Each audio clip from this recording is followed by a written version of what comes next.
It is time. It is time. It is time. It's time for me to check whether I'm actually streaming or not. That would be a good idea. And make sure I'm not clipping or anything because it looks like I am. Maybe turn myself down. Oh, yes. It says I am. Perfect. It is time. It is time. It is time. I am clipping. Right.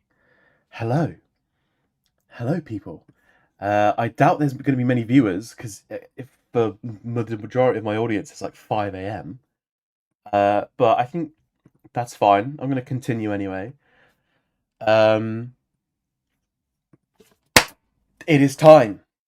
I did a PLUGDATA like workshop a while ago. It was a granular synthesis workshop, and it was really messy. If I'm being honest with you, it was kind of all over the place. I was going back between chat and answering questions, and I kind of just wanted to do another live stream, which is everything that I know, everything that I feel like you should know about granular synthesis in PLUGDATA in one stream instead of having it kind of dotted about and kind of all over the place. Mm. And I know quite a few people have followed the tutorial, and I think that's amazing. Thank you so much. But obviously, I kind of want to get it working like proper because it's been quite a while now. It's been about a year. I can't even remember. Let's have a look. It's been quite a while since the last one. And I just kind of want to revamp it and again kind of compile all of the ideas and all the things that I've learned and the ways of explaining that I have recently learned. Yeah, this is 6 months ago now, about half a year. So I figured I might as well do another one that kind of compiles everything all together and makes things a little bit easier to follow. I will occasionally be looking at chat, but obviously this is kind of a VOD type video that kind of makes sense to watch later on. So if you are live, hello. But I'm kind of recording this in one big go, so it's kind of easier for people to follow on in the future. And if you're watching from the future, hello future. Let's get started. Mm. So, a little bit about granular synthesis. It's very cool. It was hello, chat. Hello. Um, it's a very common form of synthesis now, and it's you kind of have loads of different variants. The thing we're going to be making today is we're kind of be going over absolutely everything from scratch. So making one grain. We'll also be going over the basic oscillator types just to kind of refresh your brain with audio types, just like audio objects and control objects. If you don't know the absolute basics, I would recommend watching some videos or going and reading some books. Just very quickly basics. So like what the difference between a control object and a signal object are, what this orange and blue thing, what these mean. And there are plenty of videos out there from the original PureData or with PLUGDATA that kind of go over these things. But for today, if you have a basic understanding of how these work and you've kind of built your first synth or know what the fuck this does, oh, can I swear? I feel like I can swear. Know what the fuck this does, then you're fine. Then you should be good. Basic objects like sliders, knobs. We'll be going over absolutely everything, but it's best to kind of um, learn a little bit beforehand. Cool. Yeah, nice. I never looked into how PLUGDATA actually works. It's also going to be interesting.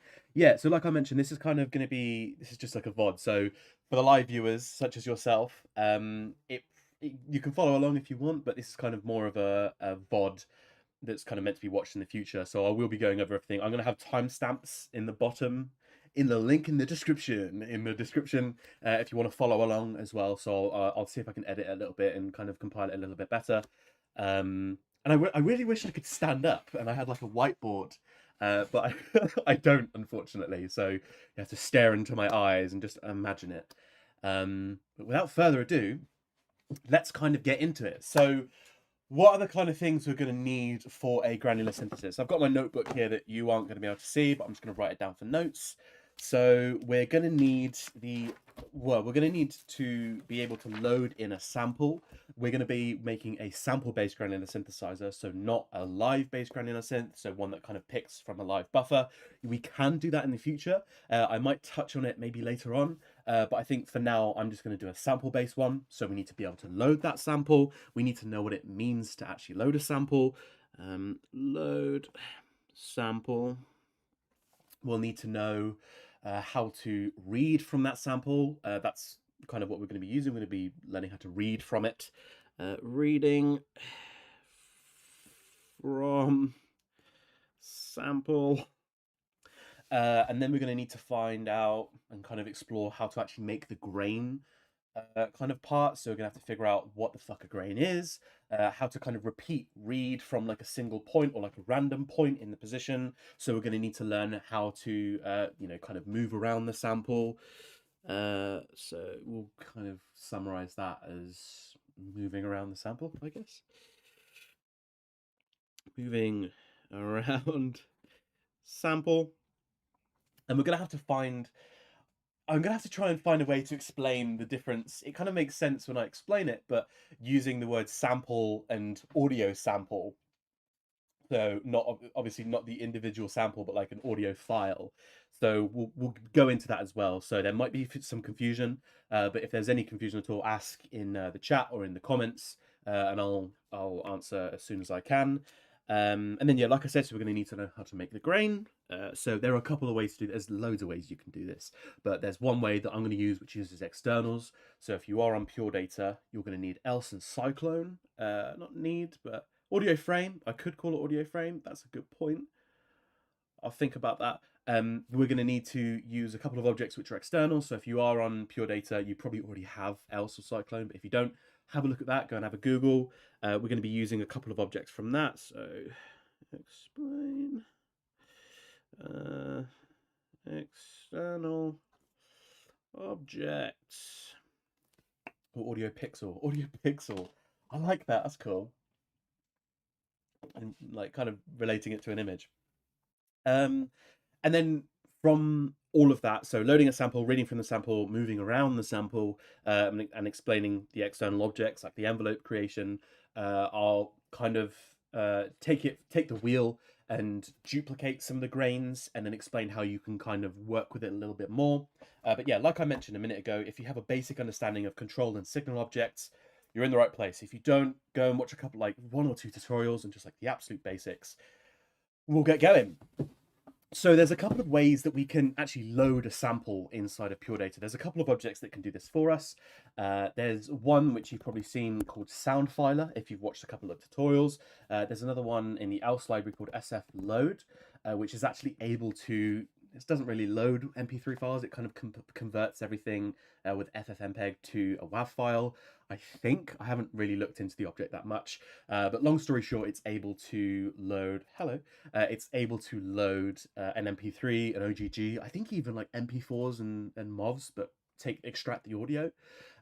So feel free to use both of these techniques. I'm going to go over both just for clarity, but feel free to choose what you want. But first of all, I'm going to be going over Soundfiler. So at any point in this tutorial for this granular synth, you can go into any object help file by right-clicking on the object and clicking help. This will give you a Pure Data patch, which is amazing if you didn't know already, which goes over absolutely everything to do with the object. Every single object has its own Pure Data patch, and some of them even have sub-patches, which explain different functions, different objects, and different ways of dealing with this object and different ways of using it, which is absolutely amazing. And it's a Pure Data patch, so you can like literally select and move it across and copy. And there are a couple of ways that we can like combine these objects and examples.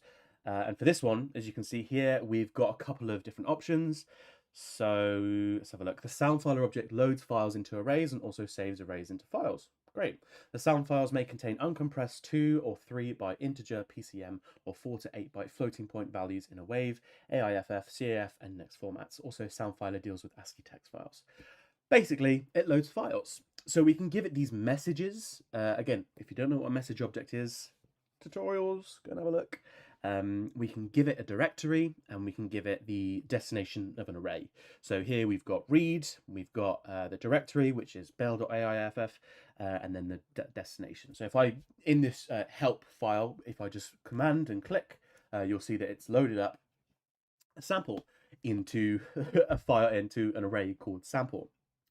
This is just inside the help file. We're going to bring this out to the main patch shortly, but just to demonstrate what it does.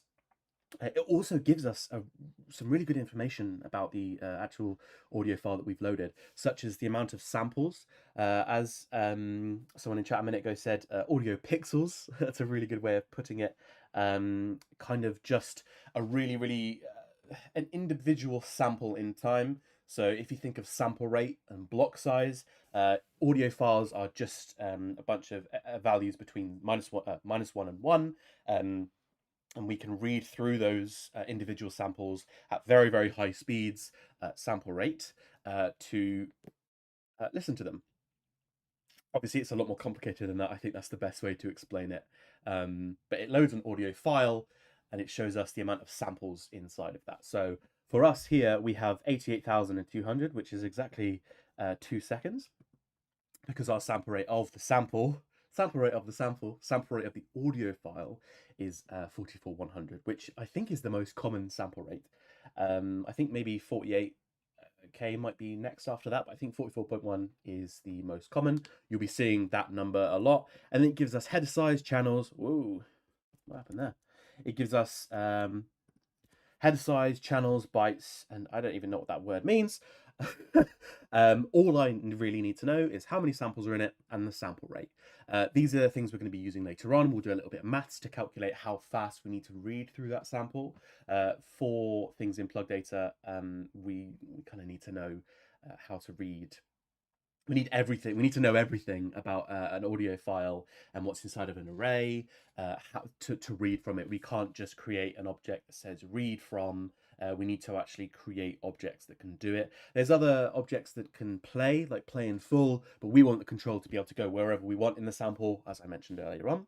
So if we go back to our main patch, I won't save this because otherwise that'll overwrite the help file. I'm going to create a couple of objects and then I'll explain exactly what they do. Ooh, wrong one already. Oh. Read-resize $1 sample. I'm going to rename that audio file. Actually, I think that makes sense. Sound filer, Command Shift M. So for sound filer, I've just created a couple of objects here. You can find out all the hotkeys if you want by looking at the hotkeys up here. You can have a look at all the other objects that I'm using here as well, like the messages and whatnot, an open panel. You can find these in documentation. I pretty much exclusively use this exact setup when I'm loading samples in. I really should have like a hotkey that does this all for me, really. This is the kind of linear chain of objects that you'll be using to load samples in. So what I've got here is a bang object, so that just sends me a trigger, and open panel is an object that can receive a bang, and it opens up the File Explorer panel. So we can select a file here, and when I've selected a file or a directory, outside of open panel will be that directory. Hopefully that makes sense. If that doesn't, again, ask in the chat or in the comments, and I'll explain as best I can. Hopefully that makes sense. We hit that button with command click, or if we hit up top here in edit mode, you should know what this is. We can open the panel. I haven't selected a file, so nothing gets outputted, so no message yet. But when I do, it will be fed into this message object. Now this message object has a couple of flags and a couple of weird looking symbols, which I'll go over now. So this message object has read and then space dash resize space $1 space audio file. What the fuck? What do they mean? So the message is going to receive from open panel that directory, and the $1 here is going to be replaced with that directory. So you can think of $1 as like a placeholder value.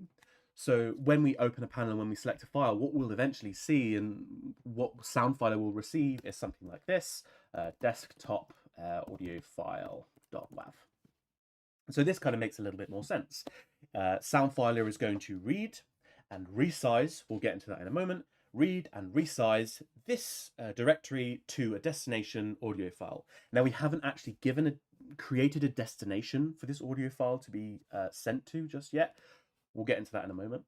And then Soundfiler receives that, so I'll replace this back with $1 again, which is the placeholder. And then Soundfiler receives that and goes, cool, I'm going to read and resize an array with that directory to audio file. So I'll create our destination with the hotkey Control-Shift-A or Command-Shift-A if you're on Mac. As you can see, it creates an array. You can also go up to the top left and just drag an array from here. Automatically, it's going to name it Array 2, Array 3, and so on and so on. But we're going to rename this array with the exact same, and I mean exact, it is caps sensitive, it is caps lock sensitive audio file. So I'm going to copy that, I'm going to click on it and see top right, I can see name, size, range, all of the information about this array. Head into the name, copy it over across. You can see it's changed at the top. And now, if I select a WAV file, you have to find a WAV file because I don't really do WAV files. We'll do this one. Ta-da! We've loaded a sample. So we've got an audio file. The array has resized because we've given it this flag -resize, and you can see how long this is. This is 67 million samples in length. There's individual samples in length. Hopefully that makes sense. It's a lot easier with the SF load object, but this is PLUGDATA vanilla audio file loading. We can only load WAV files. Is it WAV and AIFFs? But with SF load, as I mentioned, we can load other ones. Hopefully that makes sense. Okay. But as you can also see, I've added a number to the outlet of Soundfiler, just under here, connected to the left outlet. It's actually spat out exactly how many samples are in that array, which is something we're going to need earlier on. I should also really get the sample rate, but we'll get into that in a minute. But now that we've got this audio file inside of this array called audio file, we can go ahead and play it. We can use objects to process the audio and manipulate it in whatever ways we want. But for now, let's just do a super quick test just to make sure that we are up and running. I'm going to create an object called tabplay, so TABPLAY tilde, which means it's a signal object. Again, if you don't know what that means, go and watch tutorials and you'll see it's got an orange outlet. We're going to give the audio file array as an argument into this tabplay, and I'm going to create DAC, which is obviously our audio output. And if I feed this a bang, hopefully,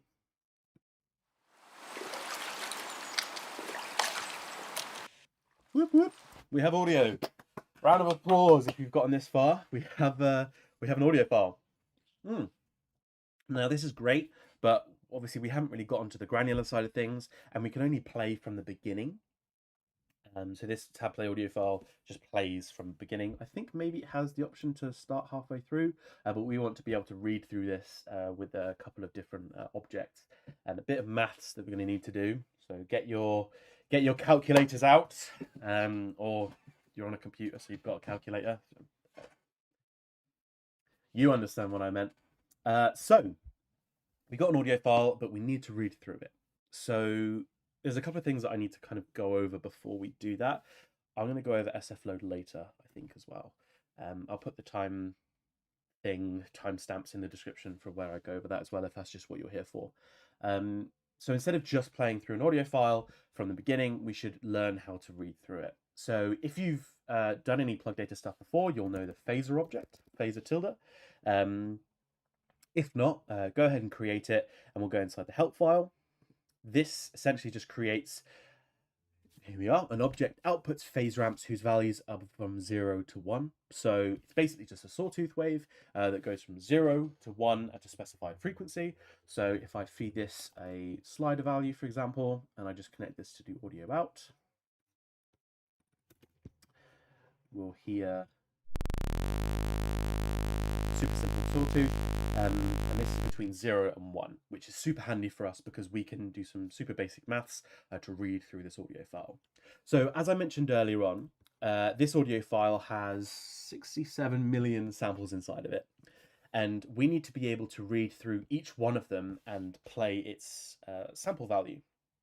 So essentially what we need to do is have a ramp, kind of like phaser, but instead of between 0 and 1, because that's just going to read through 0 and 1, sample number 1, which is going to be very, very small. We need to be able to read through the entire thing. And to map our phaser to read through that entire thing, we can simply multiply it. You've probably come across the multiply.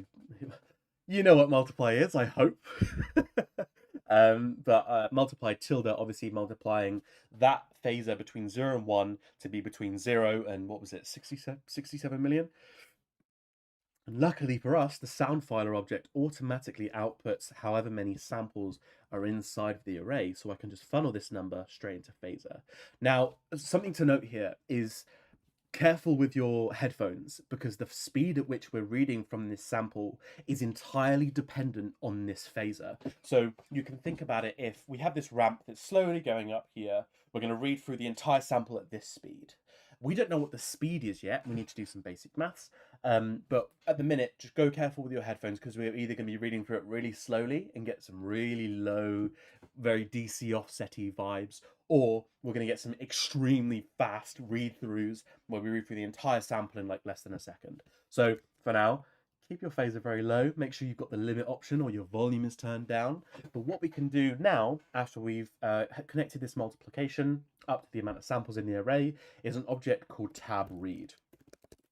So it's very similar to tab play in the sense that we're playing audio from an array, but we're tab reading.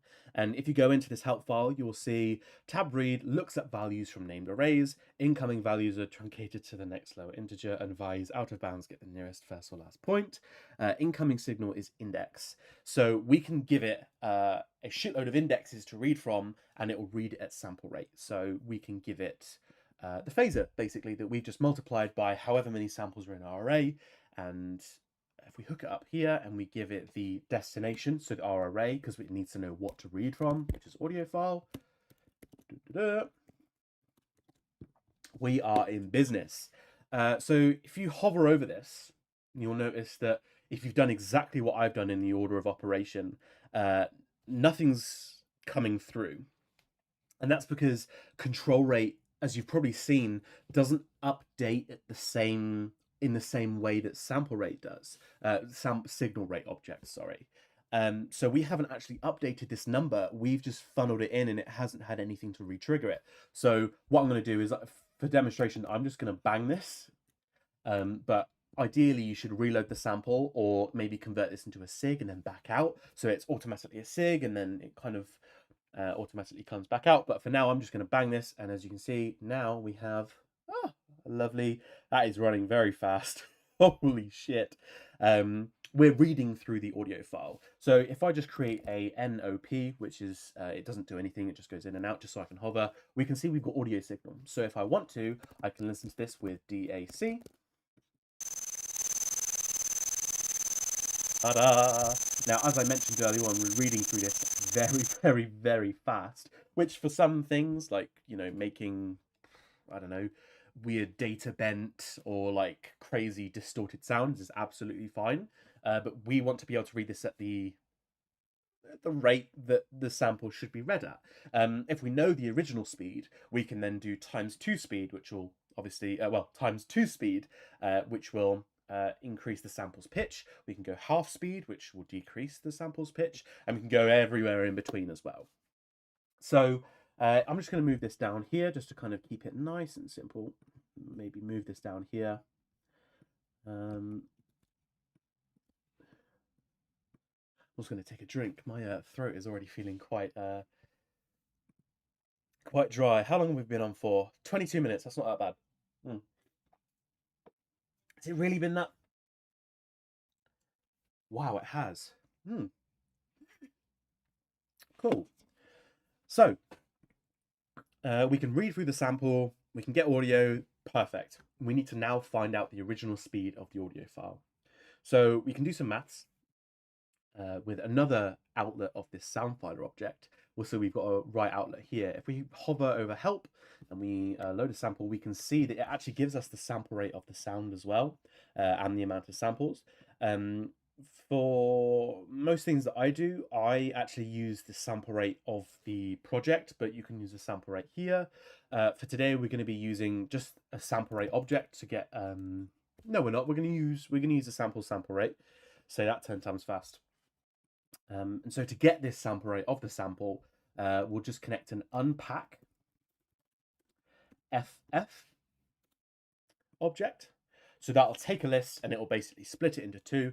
If you're confused about that at all, you can again go to the help file. You can see that we've got a list here.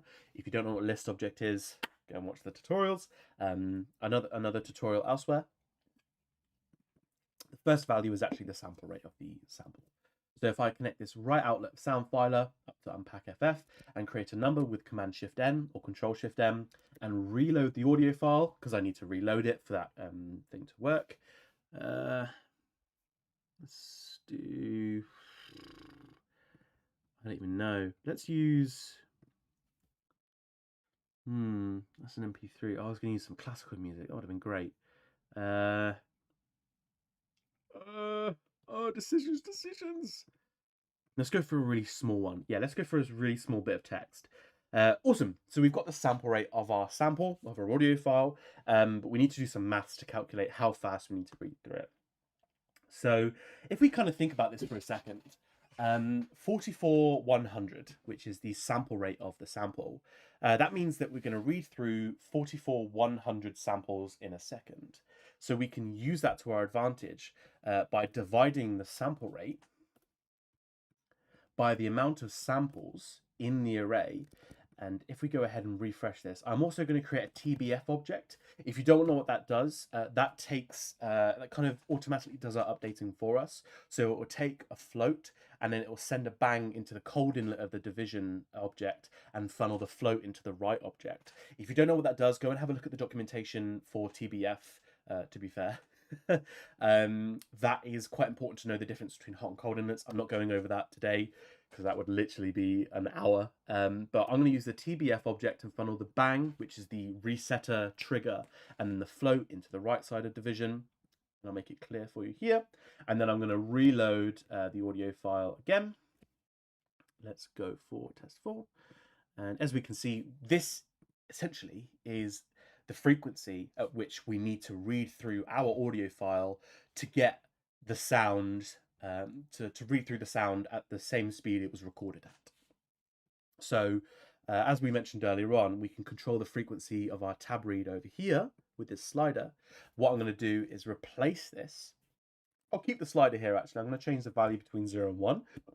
God, excuse me, just so I can read, just so I can see it. And I'm going to funnel this frequency into the frequency of the phaser that I'm reading through. So once again, if I go ahead and update the sample, just so everything's refreshed,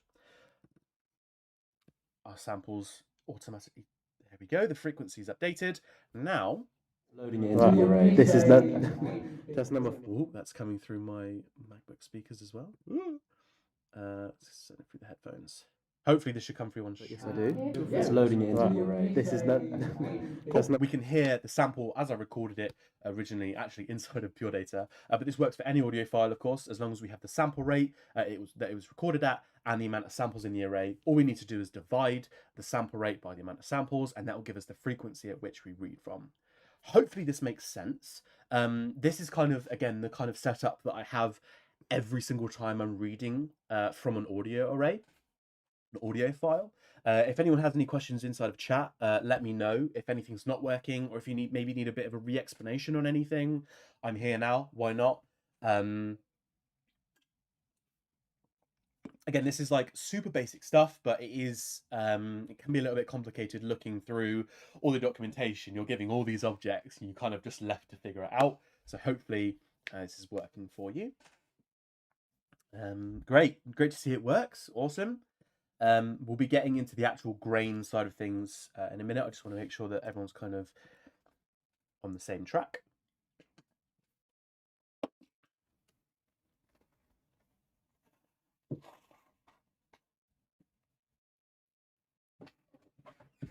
Cool. So let's get on to the actual fun bit. I'm going to load a bit of a longer audio file. I don't really have any audio files. I really should do. Maybe not. Sorry, Camicon. I was going to use your. I can't really use that because it's. Tell you what, we're going to use a Magduit bass. Shout out to Magduit. I'm going to load this bass sample in. Whoa, that is compressed. And we can see that our frequency is updated as well. That is super low, meaning the sample's quite long. Oh, that is a long sample. But if you refresh and turn up the volume, awesome. Hearing sounds great. Cool. So if you know anything about the phaser object, you can kind of piece together where we're going to go with this. And how we're going to read through random points in the sample. I feel like this is probably an appropriate thing to do, just reading from random points. You can take this further and you can control the range or you can control the position. But at the minute, we're just going to go through and play through a random point in the sample. You'll notice here that we're using this phaser, which is just a ramp between 0 and 1 to read through our audio file. And this little inlet over here, float, phase cycle reset from 0 to 1. So this actually controls where in phase we are between that range of 0 and 1. I probably should flip it for you guys.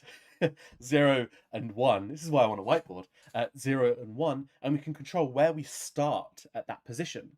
So if we just super basic demonstration, all I'm going to do is create a message object with command 2. I'm going to funnel the number 0.345. I'm going to funnel that into the right inlet of phaser. And now, every single time I hit this when I go into edit mode,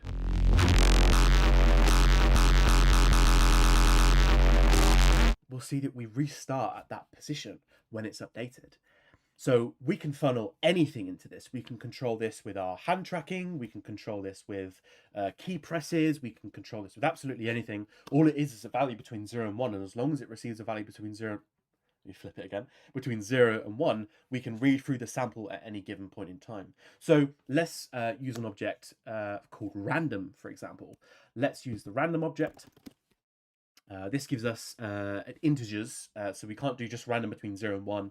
What we'll do is we'll create a random value between 0 and 100, and then divide it by 100 to give us between 0 and 1. So I'm going to funnel the message random 100 into it, so it creates the range between 0 and 100.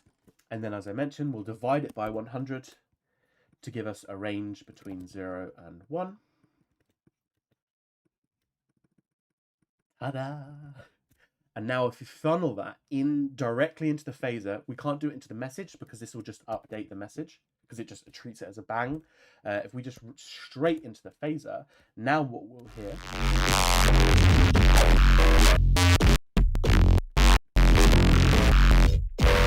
we're reading through this array at random points. Something really cool that we can do already as well is actually visualize where we are in the sample. So if we have this audio file array here, we can create a HSL object, so a horizontal slider object, change the range between 0 and 1, funnel where we are from the random object. We can then put this here and then maybe drag it to the same length so we can actually see exactly where we are. And then if I hit this random again, we'll see where we are inside of the sample. Hopefully that makes sense. If it doesn't, comments, ask please, or people who are near now, ask your questions. Hopefully that makes a lot of sense, right? We're creating a random number between 0 and 1. We're taking that 0 and 1, funneling it into the phaser, controlling the phase of that phaser. We're ramping that 0 to 1 to however long the sample is. And then we're reading from that with tab read audio file. We're doing all the complicated maths, well, complicated single division. We're doing all that maths up here, and then we're just letting it happen. If you get a thumbs up or a thumbs down or something in chat, that would be amazing.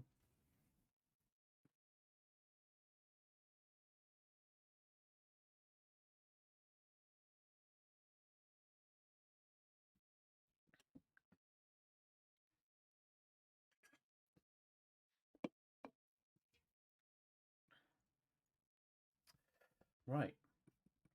Move this down here just so we can kind of see it a little bit better. I'm going to stretch this out as well. That's one compressed audio file, isn't it? Oh, that's Magnuit's basis for you. OTT on the master. So you can mess around with this as much as you want, which is a lot of fun, I guess. But for granular synthesis, we kind of want to automate this, and we also want to actually create the envelope that's going to actually automate the volume of our output.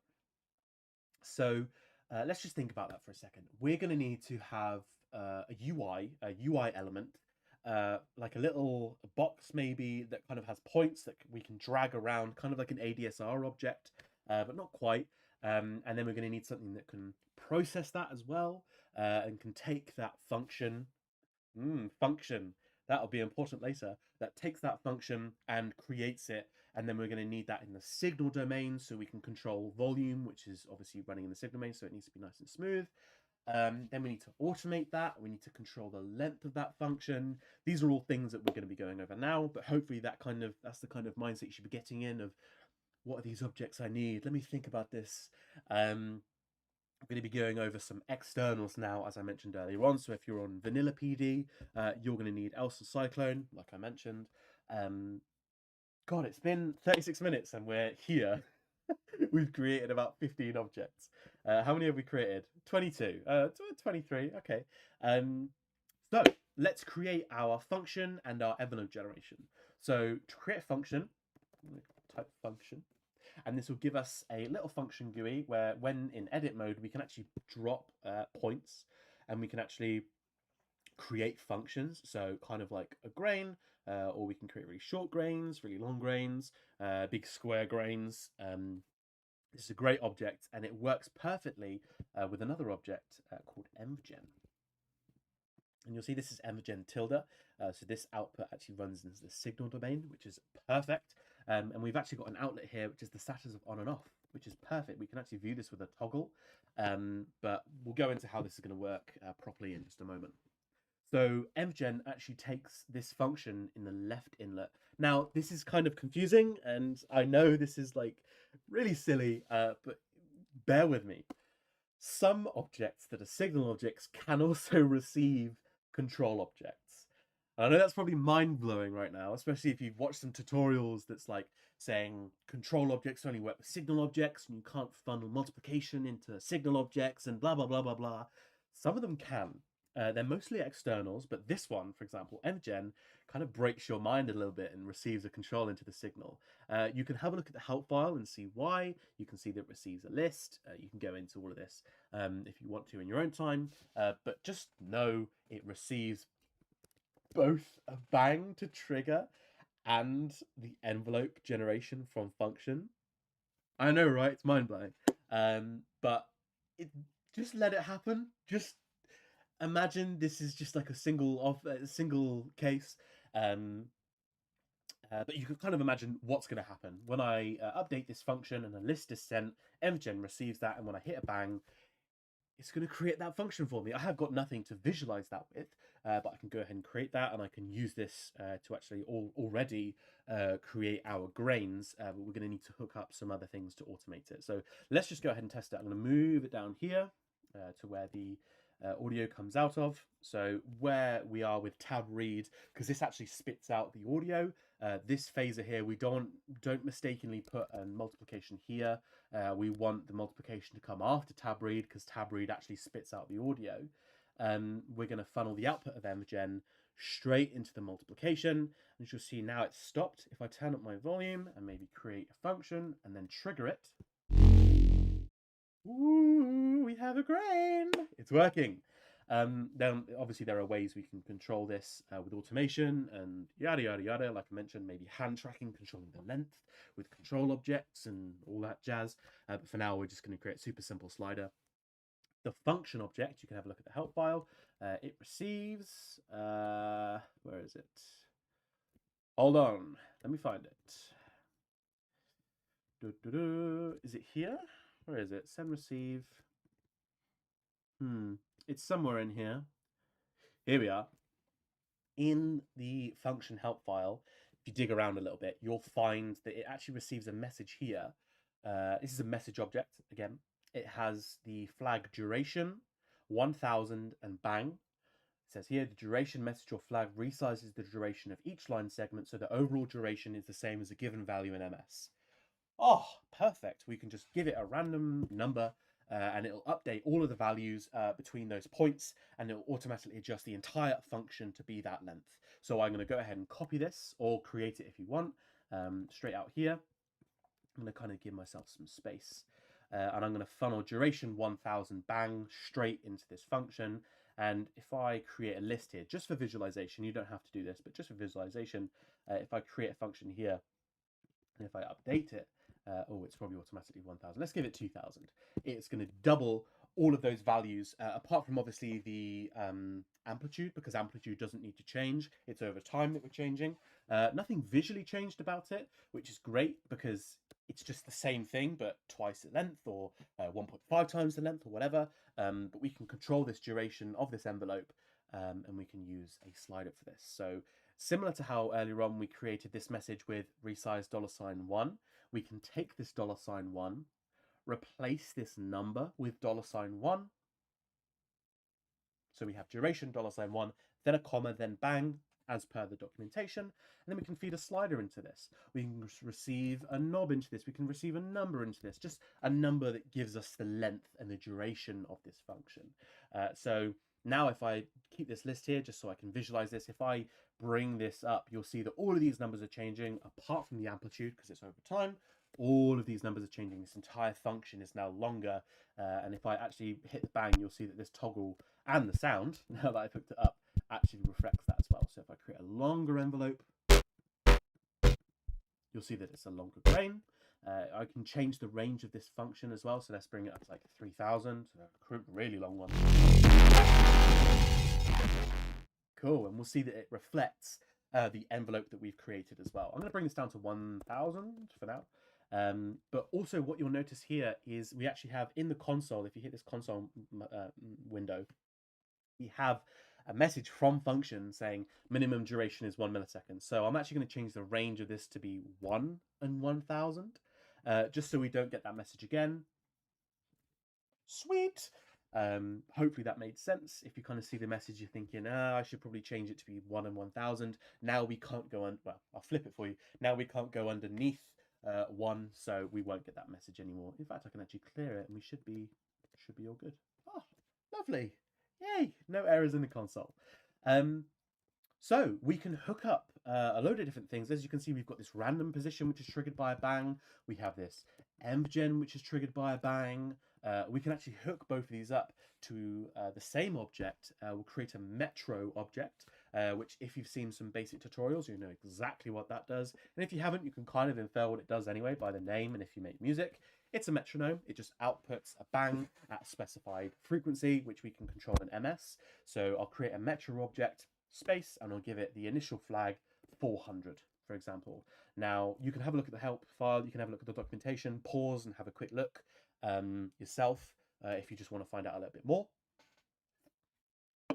I can feed this a toggle object, which just outputs a value between 0 and 1. And if I connect to bang under here, you'll see that now this metro is going to output every 400 milliseconds a trigger. For demonstration purposes, let's hook up this bang to the random position, and we'll hook up this bang to the envelope generation.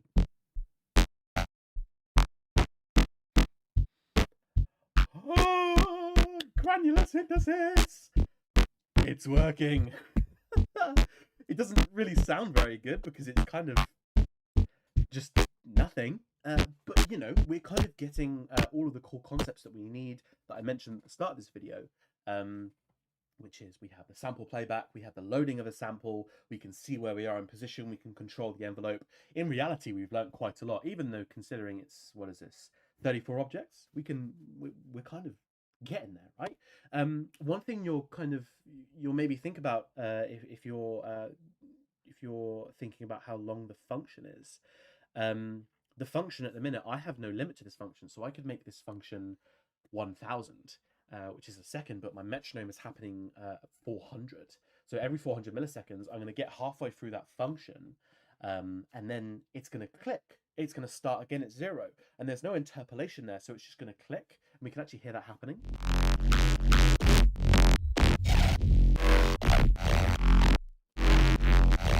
It's going straight back to 0. So I kind of want the grain length and the metronome, so the rate at which we're triggering those grains, to happen at the same rate. So in a similar way to how I have this horizontal slider to control the length of this function, I'm going to have like a master slider to control both the generation, the random position, and the function creation, the function triggering. So I'll change this to be between 20 and 1,000. So that's between 20 milliseconds and 1,000 milliseconds. I'll funnel it into this right inlet. So this secondary inlet, which as you can see gives the metronome time for the next tempo. So if I bring this up, you'll see that it happens much faster. And then I'll also hook up this slider to the slider down here, just so I can kind of connect those two. So the grain length is automatically going to be the exact same length as the metronome, and hopefully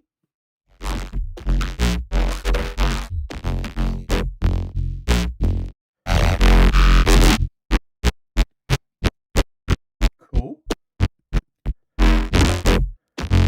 This is a little bit messy. It doesn't look very good. It doesn't sound very good because it's kind of just playing an envelope over and over again. But hopefully now your brain's kind of thinking, oh, how can I make this crazy? You can duplicate these grains. You can copy some messages across. You can use send and receives to create loads of crazy variations. So maybe different grains have different speeds and different lengths, and like you can control different functions and wires overlapping and craziness. And you can also funnel this into a nice looking UI as well. So I'll probably do that in a minute after I've let my voice cool down. But here we have the basics of a super basic granular synthesizer. It kind of does everything that granular synthesizer really needs to do, really. We can speed this up and get some really weird sounds. Let's go really fast. Let's go like 10 minutes. Woo!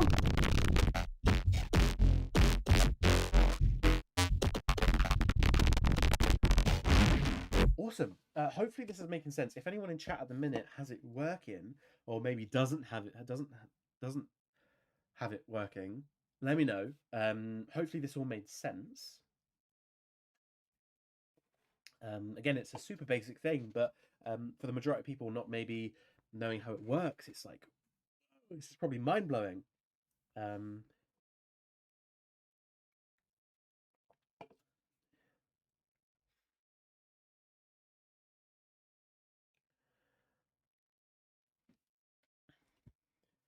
Get silence from the chat. Is that because it's not updating? Is that because no one said anything? I'm speaking to a void of nothing.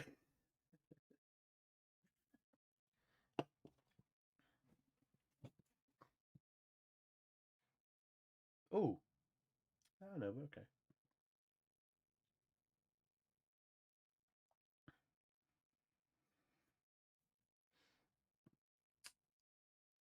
I'm gonna get started on like a little UI. It's not gonna be anything crazy, but I'll kind of put everything into like a nice box so we can see everything.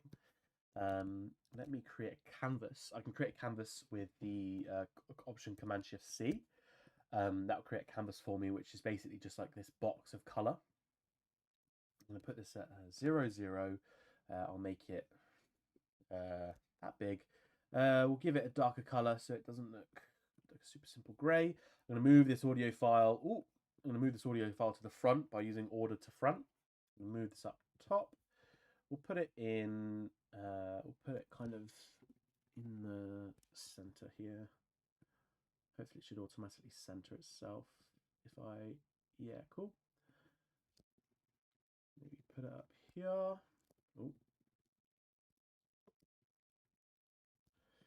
I'm also going to create a canvas here to just cover up the message. I could do this in a much fancier way, but I can't be fucked. I'll just kind of move it over here. So now when I go to window mode, look how beautiful it looks. Awesome. I'm going to create an S. So this allows me to send wireless messages. So I'll create S position. I'll connect it up to the message. I'm going to create R position, so that receives a message. And hopefully, awesome, got a wireless connection between position. Let's move this up here. Let's again move this to front. And then I'll put this just underneath the thingy. Sweet, we can see where we are. Again, not going for looks here, just something that we can actually use. I'll receive speed, and then I'll also S speed. I'm going to create a knob for this one instead.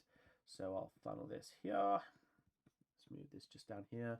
Do the same thing. We'll do 10 and 1000. Cool, got wireless communication. Hopefully this makes sense, by the way. If you haven't seen the S or the R object, all I'm doing is I'm just like literally replacing a wire with a wireless connection, meaning I can move things around the canvas without needing to like be considerate of my wire connections. So I'll pop this over here, and then we can control the speed. Look at that, beautiful. And then I'm also going to do the same thing for function. Now, function is a little bit weird because it actually receives a message. So what I'm going to do here is actually move this out of the way. I'm going to receive the speed and the function up here. So the duration is the same as the speed. I'll kind of do like a little bit of a loop here. So the speed is, is received. And your duration of the envelope is popped in here as well. Now I'll update this. That works, and then I'll send the function using S function. This can be whatever you want, by the way. These send and receives, as long as they're unique, that should be fine. And then I'll R function down here, and hopefully it should work. Let's have a quick listen.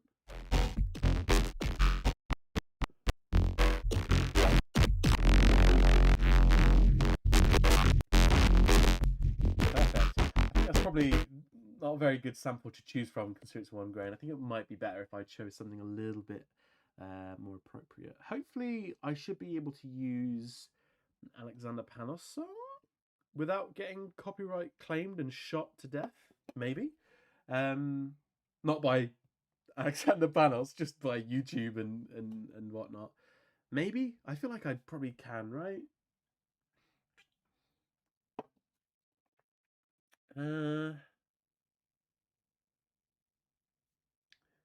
Yeah, let's risk it. Hopefully it's fine. If you don't want me to, I can definitely mute it.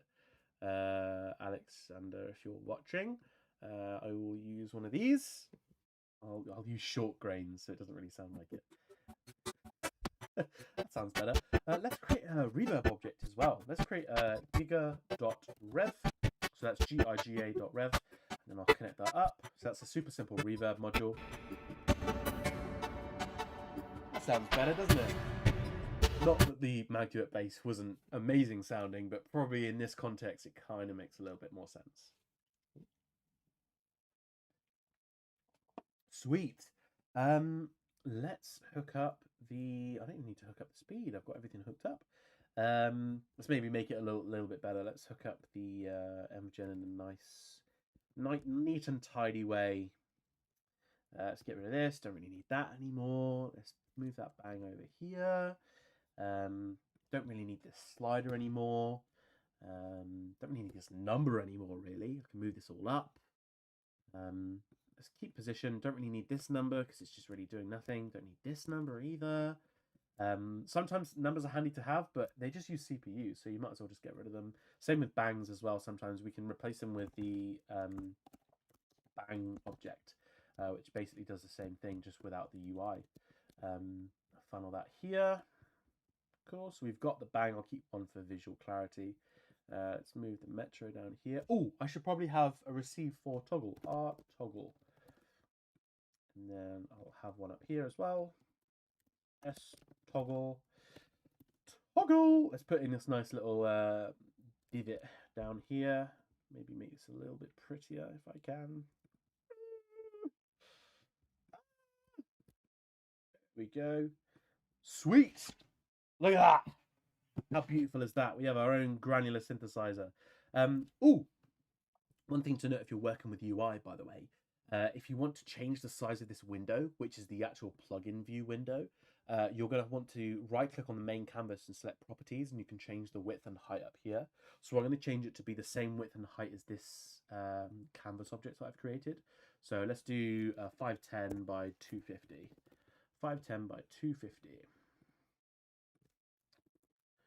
250. Sweet. And now when I view it, it's going to be the same size as the canvas. Beautiful it looks. It does not look beautiful, but it gets the job done, right?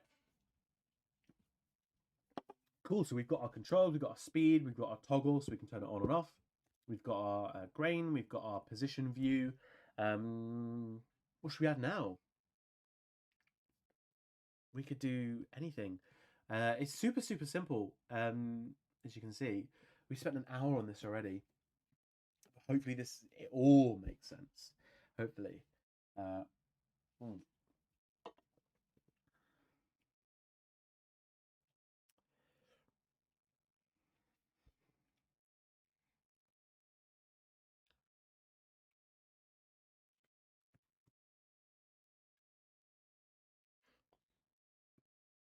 Maybe we could do another grain.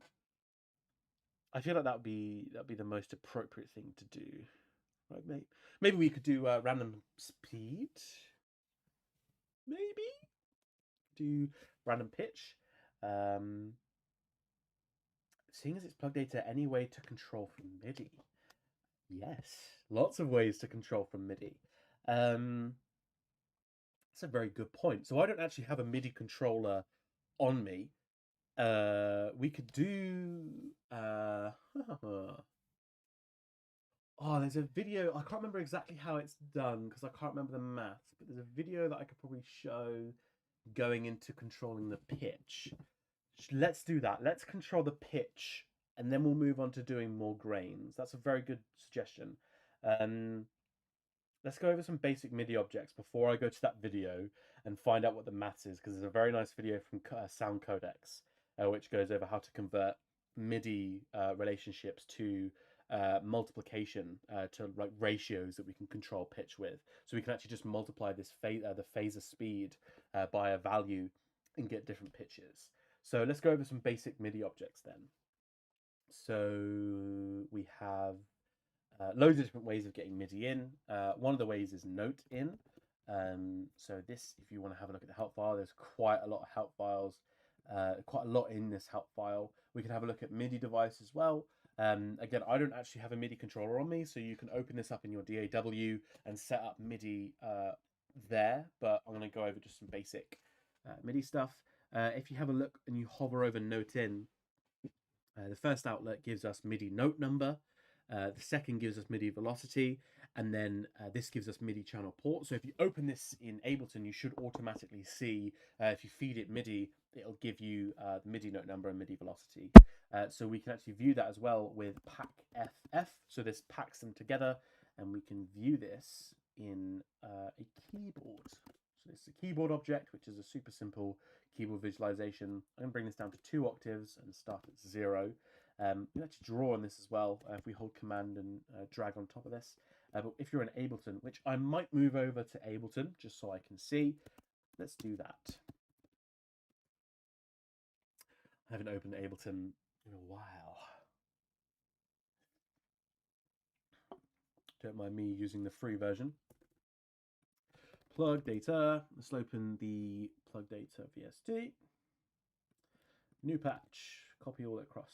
Look at that, beautiful. So if I feed this MIDI, how do I do MIDI channels in this again? Is it that? Oh, I'm a legend. Look at me, music producer of the century right here. Hopefully. Haha, sweet. So I've opened the PLUGDATA instrument version. Instrument version, is that what it's called? Is that what it's called in Ableton? The non-effect version. I've loaded that up and I've sent it a simple MIDI note, and I can actually see what MIDI note it is if I press play. If I loop this, that's the loop one, isn't it? And then select. Oh, it's been a while. We can see the MIDI note that we've got. So we've got 66. Maybe if I bring this down, I'll be able to see it. There we go. Cool. So we've got MIDI in with super simple note in, and we're packing it, and then we're visualizing it with this. We can just use the MIDI note number if we want. So this is MIDI note 30.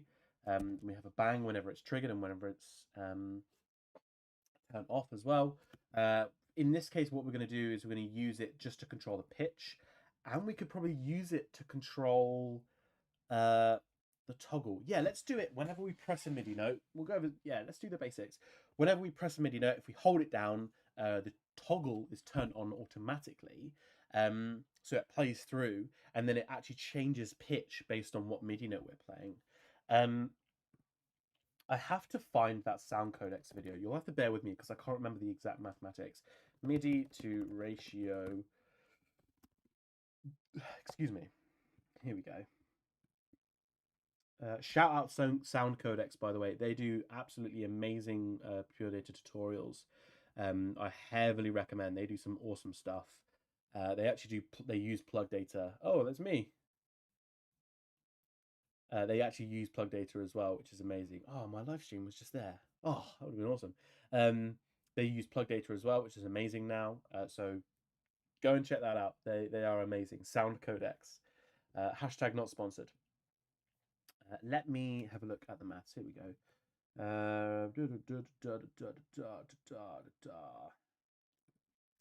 Cool. So I'm just going to copy what he's done, and then you can use this in future projects if you want. Let me move this on my other screen. Bear with me 2 seconds just so I can keep an eye on the chat.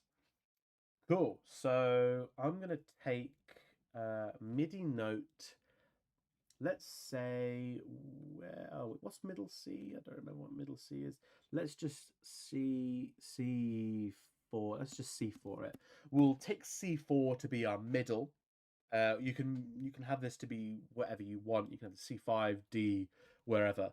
What I'm going to do is I'm going to subtract 72 when we go from PLUGDATA, so that my MIDI note 72 is 0.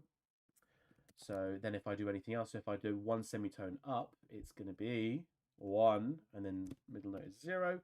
And then I'm going to do this calculation on it. I'm going to take expr. I just realized I probably should explain expression.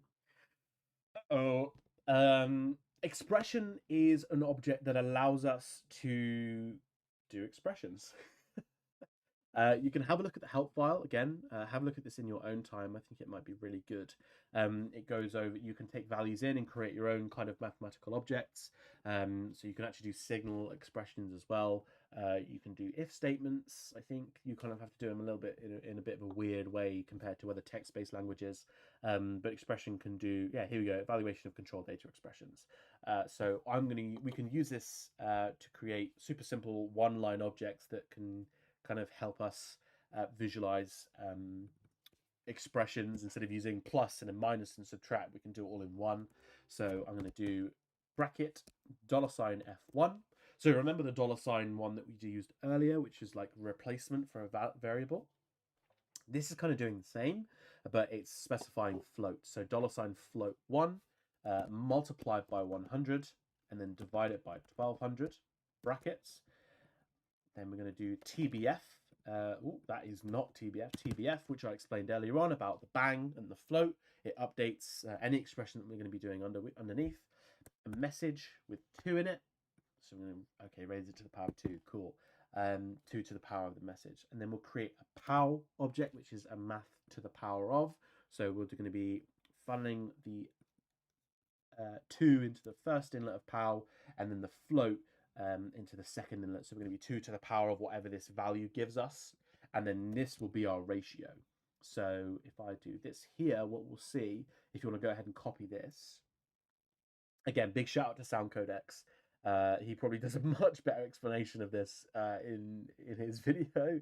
If we see here, now we have our value 1 if we're playing MIDI note 72, because we've subtracted 72, so it's 0.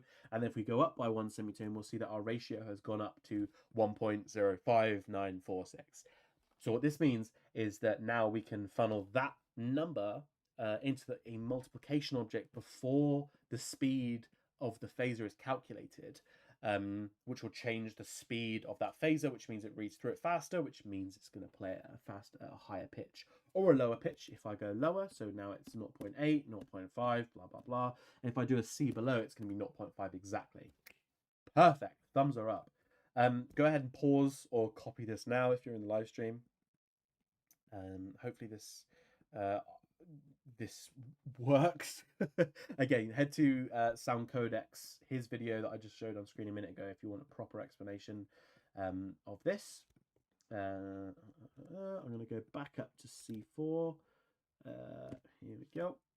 And then I'm going to funnel in just before this division and the TBF that we made earlier on, the speed calculation goes into phaser. I'm going to add a multiplication object in between it. I'm going to give myself a little bit more space as well, just to help visualize.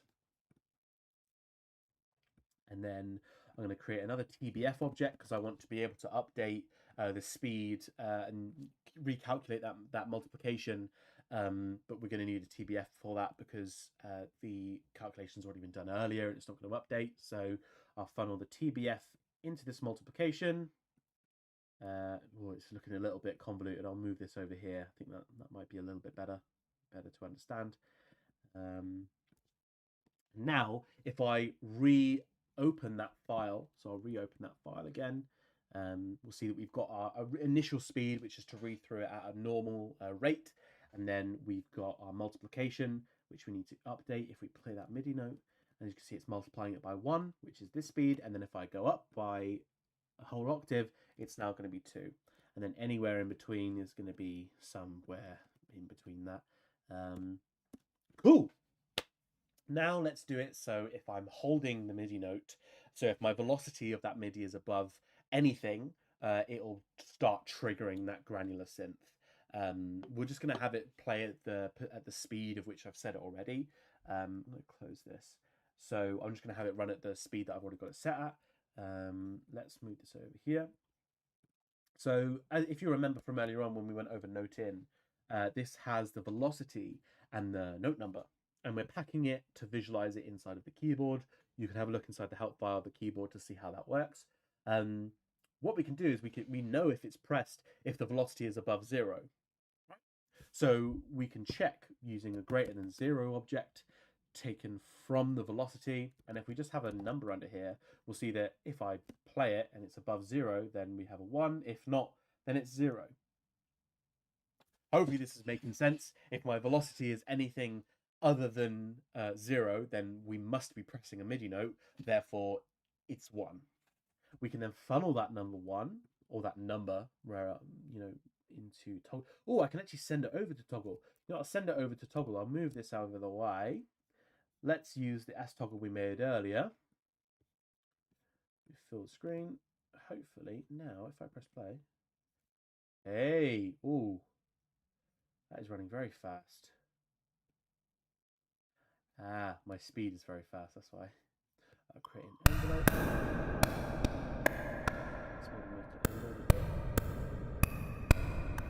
It's also coming through my, bear with, it's coming through my MacBook speakers. Audio!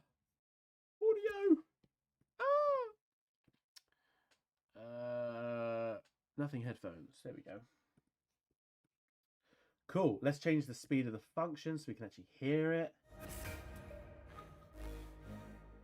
Woo! Lovely.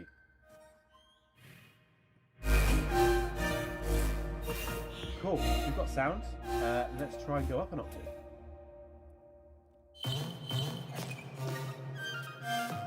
That sure sounds like an up an octave. Let's go down. Sweet. So, like I mentioned earlier on, the reason we're minusing 72 is because 72 is going to be treated as my middle note. We can change this so it can be the octave above that, so that'd be 84, I'm guessing, in MIDI. We're subtracting that just so that our middle C is equating to 0, which would be our middle, and then we can go down or above that. You can change that depending on what you want, and then we're taking, I'm going to remove this, then I'm taking that velocity, and if it's greater than 0, then that must mean that we're playing notes. So I'm going to funnel that into toggle, which turns on the grain generation. Hopefully that makes sense. If that doesn't make sense, let me know, because that would be great, because I feel like I'm talking to an invisible crowd of nothing, and I can't tell if I'm actually making sense here.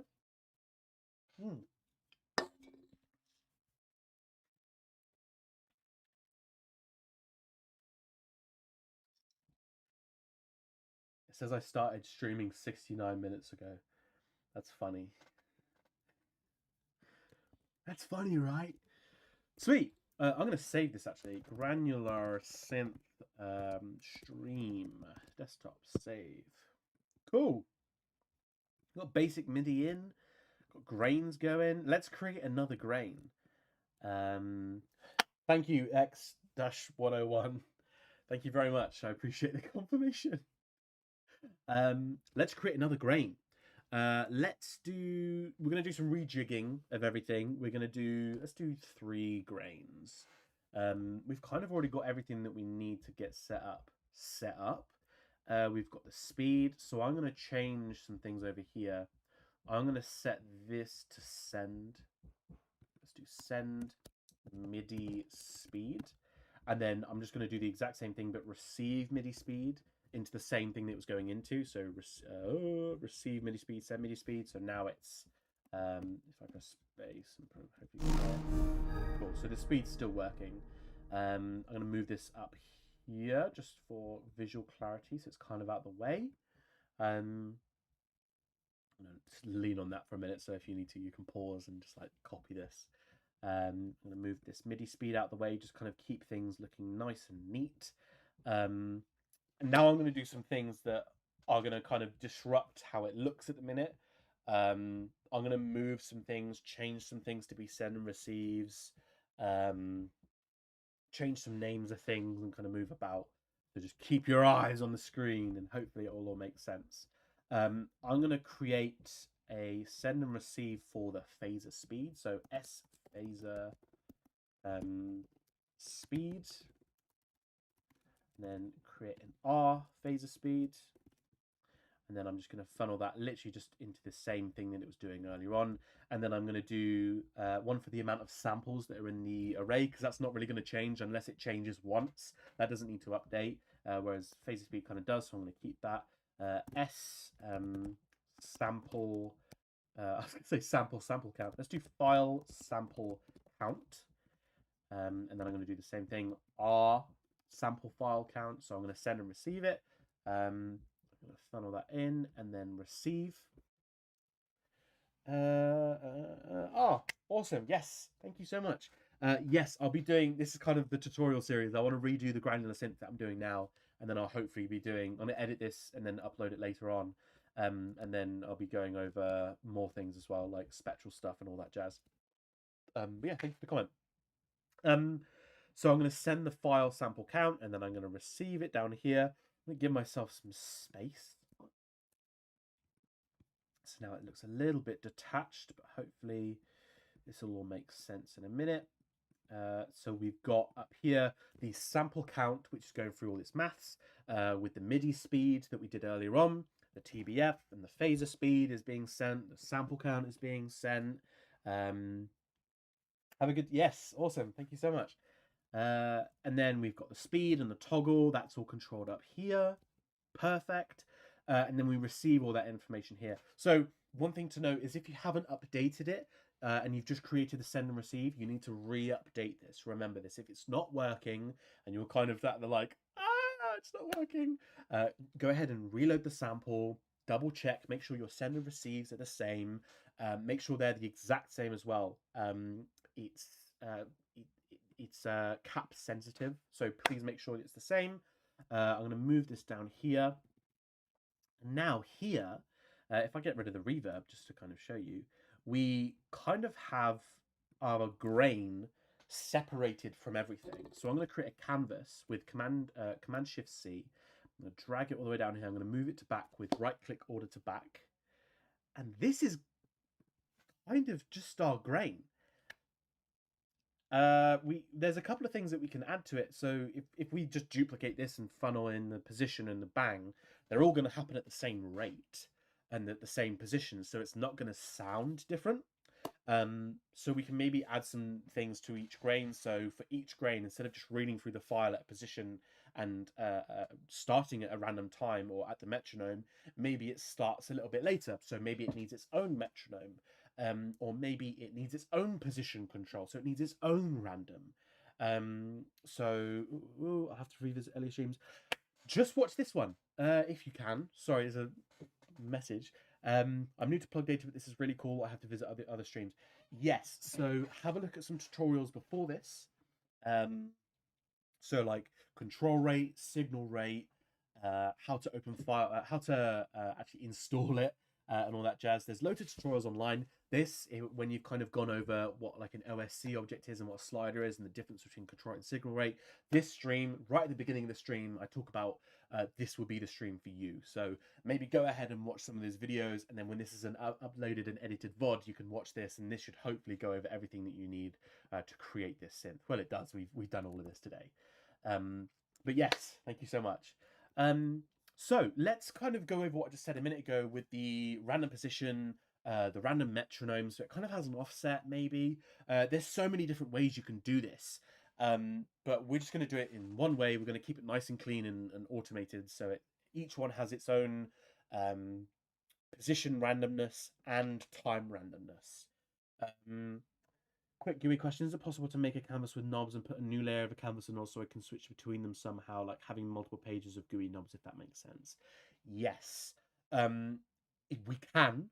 I'm not going to go into that today. That kind of GUI kind of deserves its own kind of thing, its own kind of video or tutorial series, if I'm being honest with you. Because PLUGDATA and UI, you kind of need to break some things, and I'll go into that at some point to make things look beautiful. And at some point as well, I'll go over Lua, so you can actually run Lua scripts and visual scripts inside of PLUGDATA, which can be quite handy. I've kind of disconnected myself from a little bit of that because I'm doing VSTs with Juice now, so I use other libraries and other things to create UI, but we'll go over that as well at some point in the future. Don't apologize, you're not interrupting at all. But yeah, we'll go over that in the future. It is its own subject. Sweet. Okay, so let's go over the random position and the random triggering. So I'm going to kind of move this down here. We already received the function, so that's cool. I'm going to duplicate all of this and just kind of put it here. I'm going to do the same thing again and put it here. I'm going to get rid of this, but we'll let's think about this, because if we're going to have multiple grains, we need multiple of these sliders for position. I'm going to get rid of this slider position for now. We'll bring it back, but we'll bring it back in a different way. Bear with me. I'm also going to get rid of the S position. I'm going to get rid of the random 100 bang, the metro. I'll leave the metro. As long as you know that the function receives a bang and the phaser receives a position, we are good. In fact, I'm going to add those as comments now so there's no confusion. Bear with me just 1 second. Comment. Pause. So pause. And then I'm going to just do one separately that's not connected, just so you can see it in action. So pause. There we go. Got to dip out and watch the rest later. Thank you for this. Absolutely no worries, man. Yeah, it'll be uploaded as a VOD and then do as you please. Thanks for coming along.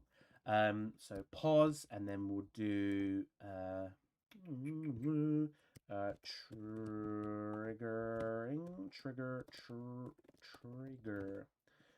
trigger. There we go. Lovely jubbly. I'm going to leave that there, just so if you need to, you can go back and you can look at your notes, which will be over here. So we need to be able to trigger it at a random rate, meaning we need to create a metronome with a random offset. We can do that multiple ways. We can have a metronome with, say, the same length, but it's delayed. I think I'm going to do that one because I think that makes most sense. So the metronome stays the same length, but it's just delayed randomly. which means you're going to kind of have things all over the place, but it should sound cool because it's granular, and that's kind of its whole vibe anyway. So let's keep the file sample count the same, the phaser speed the same, the function the same. I'm going to create a bang. I'm going to create a metro, and I'm going to receive the speed and the toggle for that. So I'm going to copy this, move it over here for each one. I'm going to move this here, so we don't need that slider really. I'm going to copy that across. To save CPU, you can actually remove like toggle and just replace it with 1 for visual clarity. I'm going to keep it. So now if I turn this toggle on up here with manually, I can see they're working. Cool.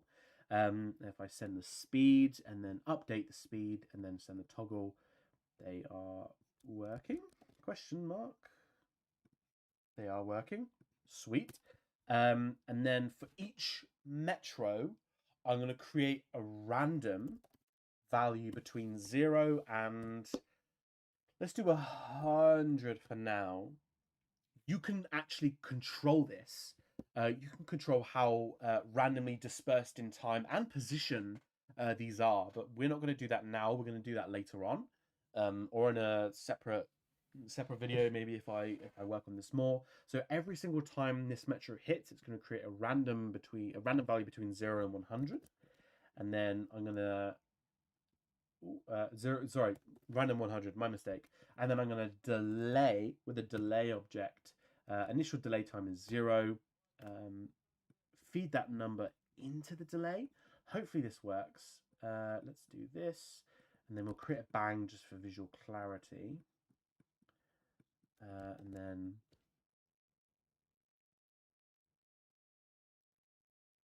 let's maybe up this to 400. Cool. So now, as you can see, we've got the metro running. It's then generating a random number between 0 and 400. And then that is being fed into a delay, which is delaying that bang by a random amount. So we have this bang here, which is shown every 400, and then it's delaying it. Not that you have to go through it now, but making a patch CPU efficient would be a very interesting subject. That is a very good point. That is a very, very good point. Yeah, good shout. But yeah, so if I go ahead and copy this, I'll replace that with this. Here we go, and then I'll duplicate it. And now if I hit this toggle at the same time, we'll see that we get randomly dispersed random bangs at different intervals. So now I can actually create this. I'll funnel this bang into this one, and now that's random. I'll funnel this bang into that one, and now that's random. So they're triggering at slightly different times, but they haven't received the function yet, so they're not updated, which is why we don't get any audio. I'm going to do that now, actually. I'm going to reload the file. Let's reload a file. Cool. So they're both actually playing at the same position because the phase is just reading through. So I'm going to also do the random position. Let's do, aside from this random 400, let's do random 100 again. Let's maybe clear up the space a little bit. So every time this trigger hits, we'll create a random value between 0 and 1 by doing what we did earlier on. If you remember, 100 and then divide it by 100 to give us 0 and 1. And then we'll funnel this into the phaser. So now if I just select 1 grain to play, hopefully, kind of get random grains, random times and random positions. If I change this, perfect, cool. We can also do random panning later on as well if you want to, just by using another random object when it's triggered, and then funneling the pan amount into the pan control between left and right. I'll let you do that in your own time as a kind of exercise. But for now that I've created that, I'm just going to copy this 1 grain because I feel like this kind of does everything that I need to for now. I'm going to move this across, and then create another canvas, just so I can separate the two, so you know what we've done separately. Order to back. There we go. Sweet. So we've got our original grain that we had earlier on, where we're receiving the function, we're receiving the phaser speed, the sample count, all of the important information, and then we are randomly creating with the same toggle and speed receiver that we had earlier on. We're funneling it into metronomes that delay randomly, that go to random positions when they're created, yada, yada, yada. If I then create the same thing, this entire thing, I copy it across, I'm going to need to reload the sample because obviously my values aren't the same. So I'm going to do it a couple times just so I can do it for demonstration purposes. Let's move this up here just so it's in line. Beautiful. Look at our 3 grains. Look at our work we've done today. Be proud of yourself. Pat on the back, everyone. I'm going to reload the file again. And then I'm going to hit toggle again. Now,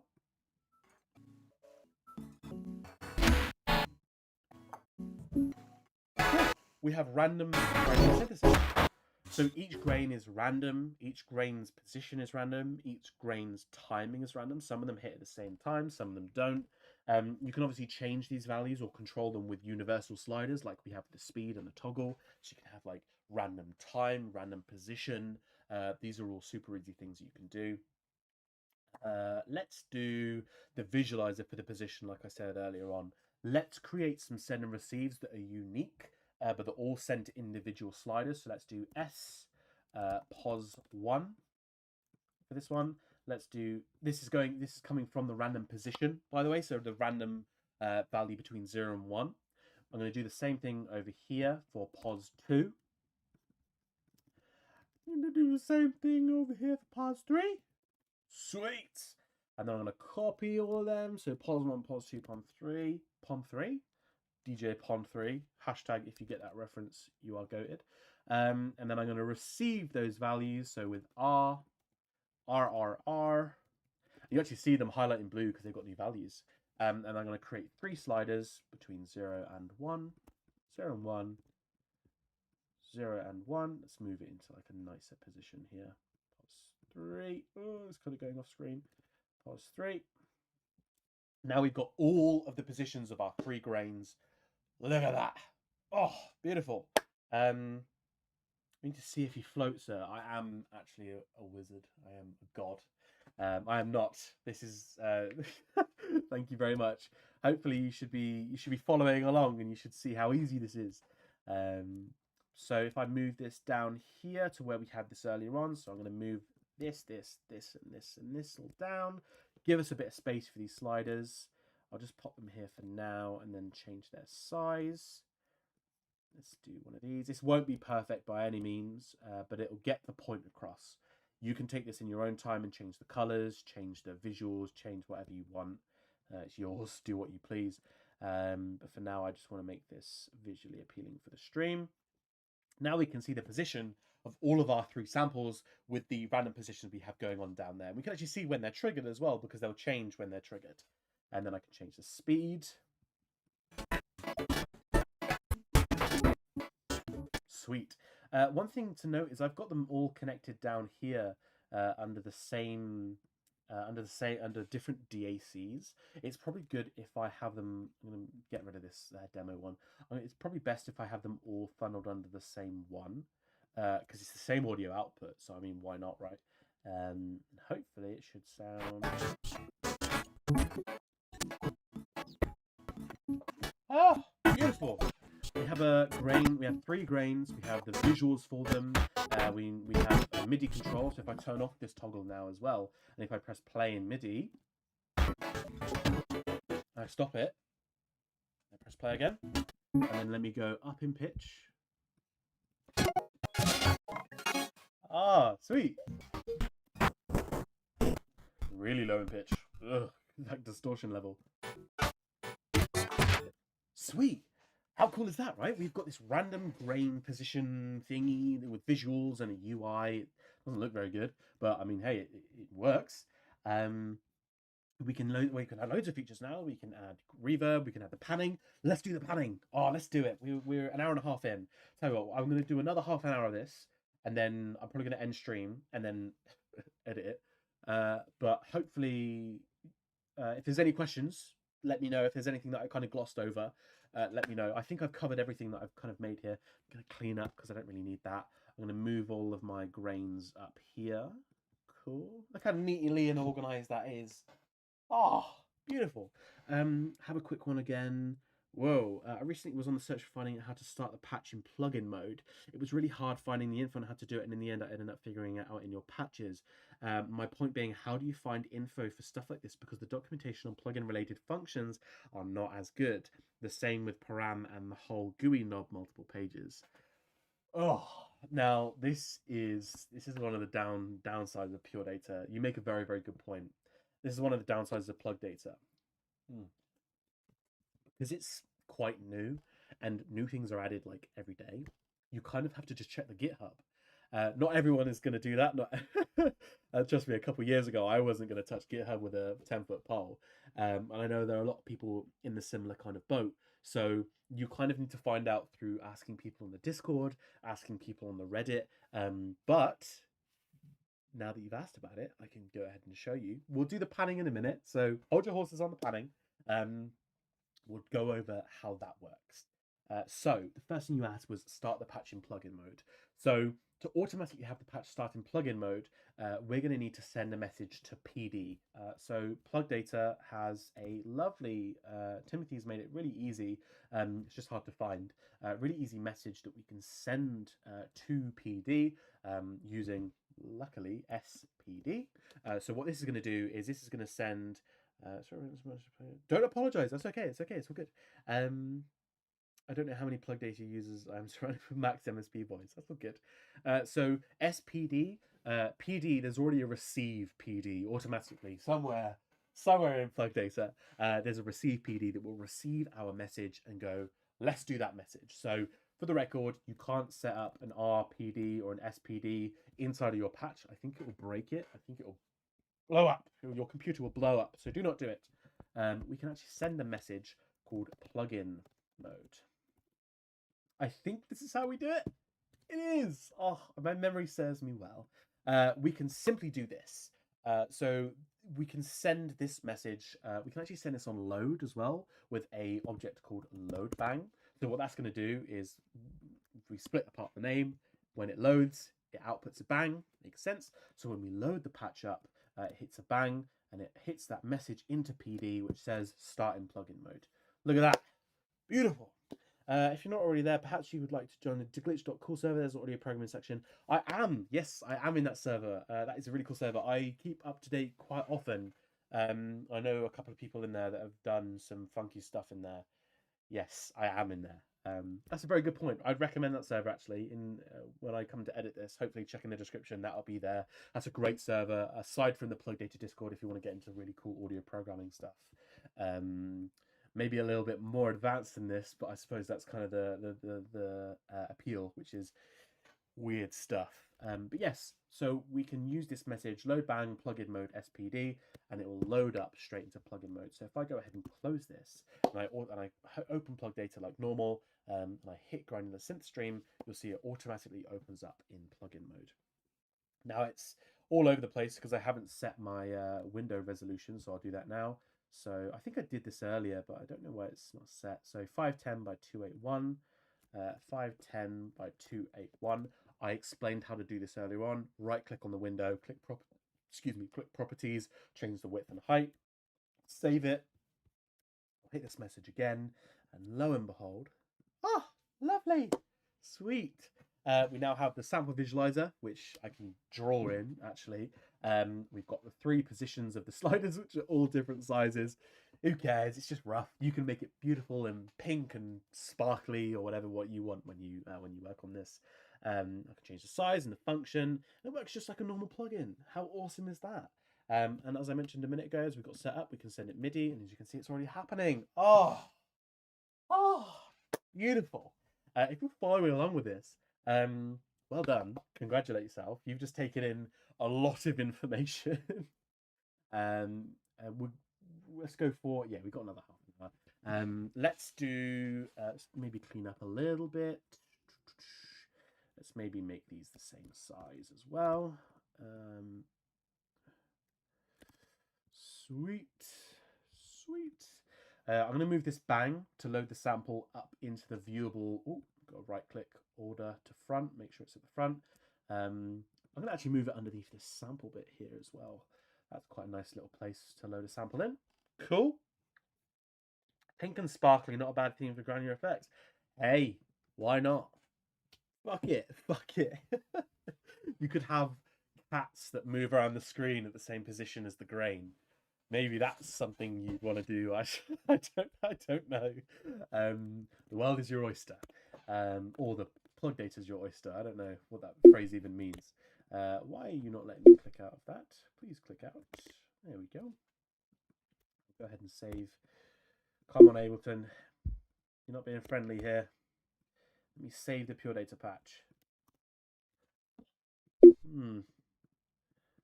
This is why I don't like making music anymore. Doors. Goodness gracious me, I can't save the patch. Oh, wow, plug data bug. Whoa.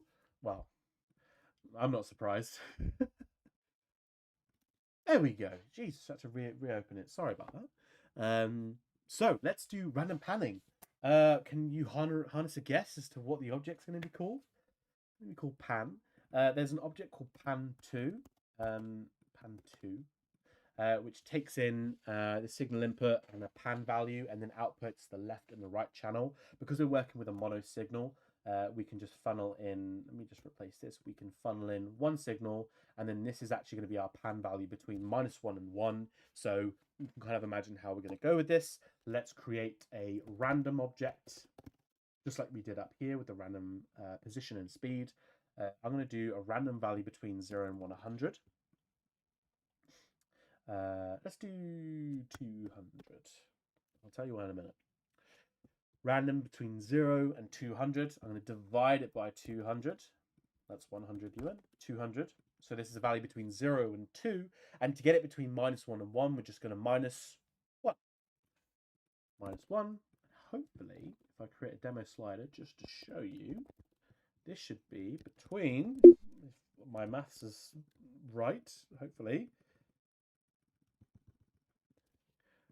My mistake, divided by 100. There we go, sweet. This is between 0 and 2. That would have been 0 and 1. If we divide it by 100, we're going to get a value between 0 and 2. And then if we subtract 1, we'll get a value between -1 and 1. And this is accurately representing our panning as well. So if we hook this up to, oh look, this lovely little bang that we've got here that happens every single time we trigger. That's nice and easy. We'll funnel this random, we'll neatly organize it. Make sure you do that, that's very, very important. Now, to turn it into a signal object, because it receives a signal, it technically could receive a blue, I think. Yeah, it could receive a control object. I'm going to smoothen it, and I'm actually going to use a trick that for some reason I don't see many people do, but I'm going to use a trick which is to low pass it. If you think about what a low pass does, it's kind of just smooth. Very simply, it's smoothing out high-end information, which smoothens out fast changes in frequency. We can do the same to numbers as well. So if I create a lop at 100 Hertz, that's going to smoothen the value just as a demonstration. This is going to smoothen the value for us and turn it into sync. So if I do lop 1, it's going to be very slow because it's a very low cutoff. But I'm going to set it to 100 just so it's smooth enough, but you don't hear those clicks that you probably heard when connecting a control object and a signal object. So I'll funnel this from the lop here. I'll get rid of this F2F just for the visuals. And now, if I funnel DAC here, we should, fingers crossed everybody. Uh-oh. I have to reopen a sample because it's nothing right now. Let's reopen a sample. Oh, it's all around me. Perfect. It's happening between the left and the right channel randomly, and now we can duplicate this. So I'll duplicate this for this one as well, and this one over here. Pan 2. Again, pan 2. Sweet, and then we'll hook up the same DAC, and then the Same DAC. World of Botanica. My ears. Beautiful. How awesome is that? We've now got a random control. We can even take this a step further, and we can actually control the amount of panning. Because we've got a value between -1 and 1, all we need to do is multiply the final output by a value between 0 and 1 to have 0 and 1 of itself. So if I bring this down here, I'll bring these pan objects down. Get it? Pan objects? Alexander Panos? But yes, yes, Christian. Fucking yes. Alexander Panos. God bless. I love you, Alexander. So because I have a value between -1 and 1, I can actually funnel a multiplication object. We'll do that for all of them as well. There we go. And then we can create a knob. I'll do this just like a super quick demo between 0 and 1. And now, if I multiply it by 0, my pan should be at 0, which means it's going to be in the middle. So, follow the center, and now the more I increase this, the more randomly pan it's going to get. Hopefully that makes sense, because we have a value between -1 and 1. Multiplication is just going to bring it closer to 0. I didn't catch the first part of the vid, but what does the NOP in the chain do? So the NOP, I shit you not, does nothing. It just takes an inlet and an outlet, and it's just easier for me to kind of add in between a chain. So if I need to move it around, I can move over here, for example, without having wires that cross everywhere. It just does nothing. It's quite handy to kind of keep your things organized. But yeah, so now we can actually hook this up as well as another parameter. Let's hook this up to R panning, and then we'll do S panning. Make sure it's the same. Again, very important. With the capitals, I'll move this up to the top to the UI, and then I'll put this, let's put it here. Sweet, then we've got another parameter. Oh my God, we're getting there, aren't we? This is awesome. We now have random position, we have 3 grains, we have a function, we have sample loading, we know how it's working, we have MIDI input, we have toggling, we have pitch shifting. Jesus Christ, what more could you want? Oh, this is like crazy. We can go very, very far. We can create hundreds of grains if we want to. We can even do control for how many grains there are. We kind of won't go into that with this video because I can already feel my voice kind of getting tired. I don't really speak to an audience like this for much longer than an hour in my guest lectures that I do. So I can feel it already. But hopefully this is kind of making sense. Let's kind of just have like a play around with it and just see how it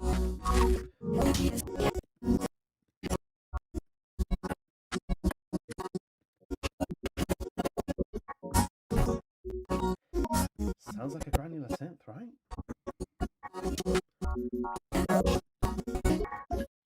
Sweet. Awesome. Let's add a... I don't know. What should we add? Chat, what do you think? Chat. What do you think, chat? What should we add?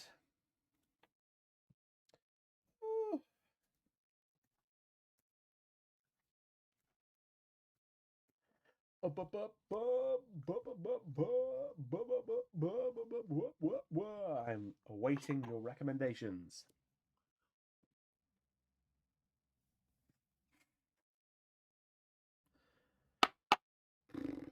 It is fucking cool. You are right. Spectral gate.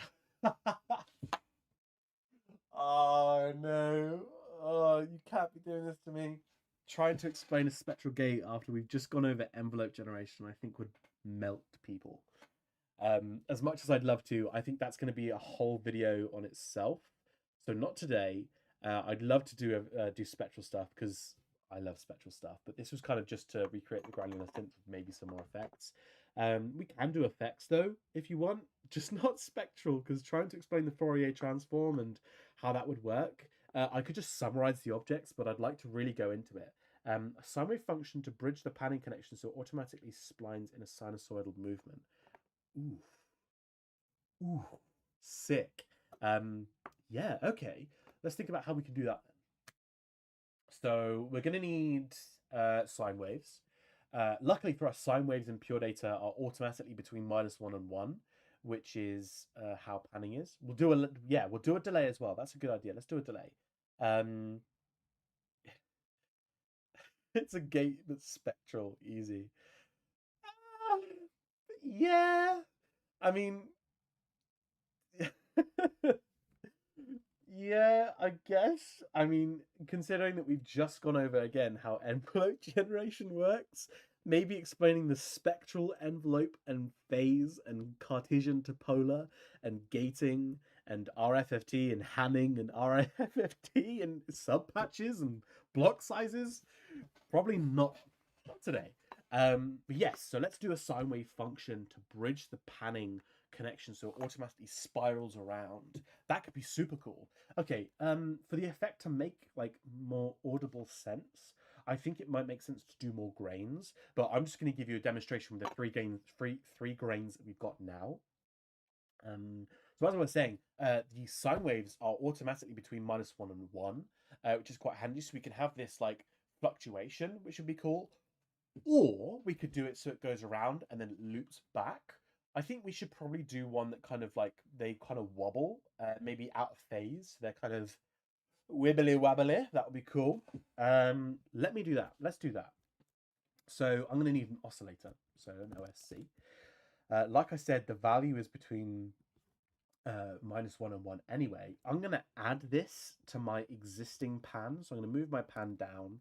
I'm going to add this to my original pan so I can have some control over the original. Appreciate what you're doing. Yes, thank you so much for the comment. I appreciate it. We'll go over spectral stuff soon, don't worry. For now, I'm just going to set this to -1. Let's just set it to an oscillation of 1. Maybe because it's going to go overshoot, isn't it?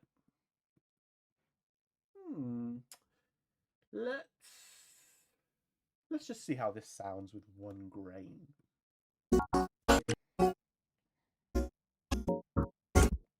It's kind of just random, isn't it? I think it might be best if we just do an oscillator. We'll leave the function for panning randomly in, but I'm going to keep this just as 1 oscillator. There we go. So now we can really hear it. At 0.1, we can...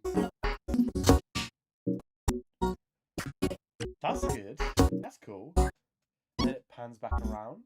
So if you want this to happen at like a spiral movement, so maybe the first grain is here, the second grain is here, and or maybe here, and then the third grain is here, so they kind of all move together. We're going to want to initialize these oscillators with different phase positions, kind of like how we're changing the phase position of the phaser. So we could create a couple of messages, say 0. So this will start at the beginning of the phase. We'll create another oscillator. Let me just clean up and move out so we can visualize this. I'm going to create another one. I'll replace the pan that we've already got with this other oscillator. Let's do 0.3 for this one. Do 0.33. We'll be precise. And then we'll do another one with a pan at 0.666. 0.666. And then I'll move this all down. Let's move this all down. Pan, bear with me 1 second. Let's do this. Let's do this. Let's do one of these. Move it down again. Let me create a bang object so I can trigger all of them at the same time. So now what's going to happen here is the first oscillator is going to start at 0. The second oscillator is going to start 0.333 through the phase. It's going to start 0.3 through the phase, and then the third oscillator is going to start 0.6. So we're going to have these 3 that kind of move up and then like interlace and kind of spiral around it, like spiral around in this two-dimensional world. If we trigger them at the same time, now one oscillator is here, one oscillator is here, and they're going to move. And now if we listen to that, it kind of might sound spirally. I don't know. I don't know if this is enough to kind of hear. I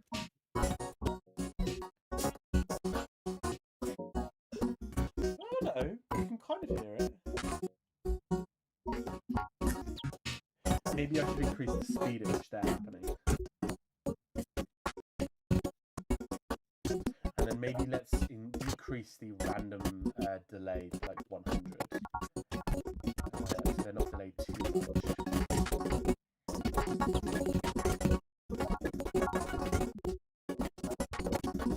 That's pretty good.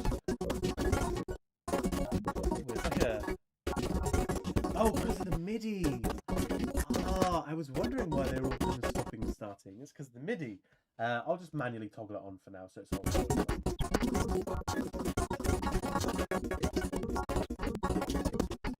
Yeah, you can hear that. They hold off here and then they go back around. That's pretty cool. You can increase the speed of them to increase the speed of them. I don't know. We'll feed in the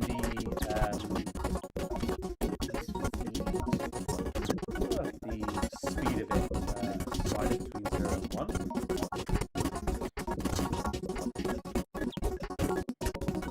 Yeah, now they're moving much faster. Okay, it's really slow now.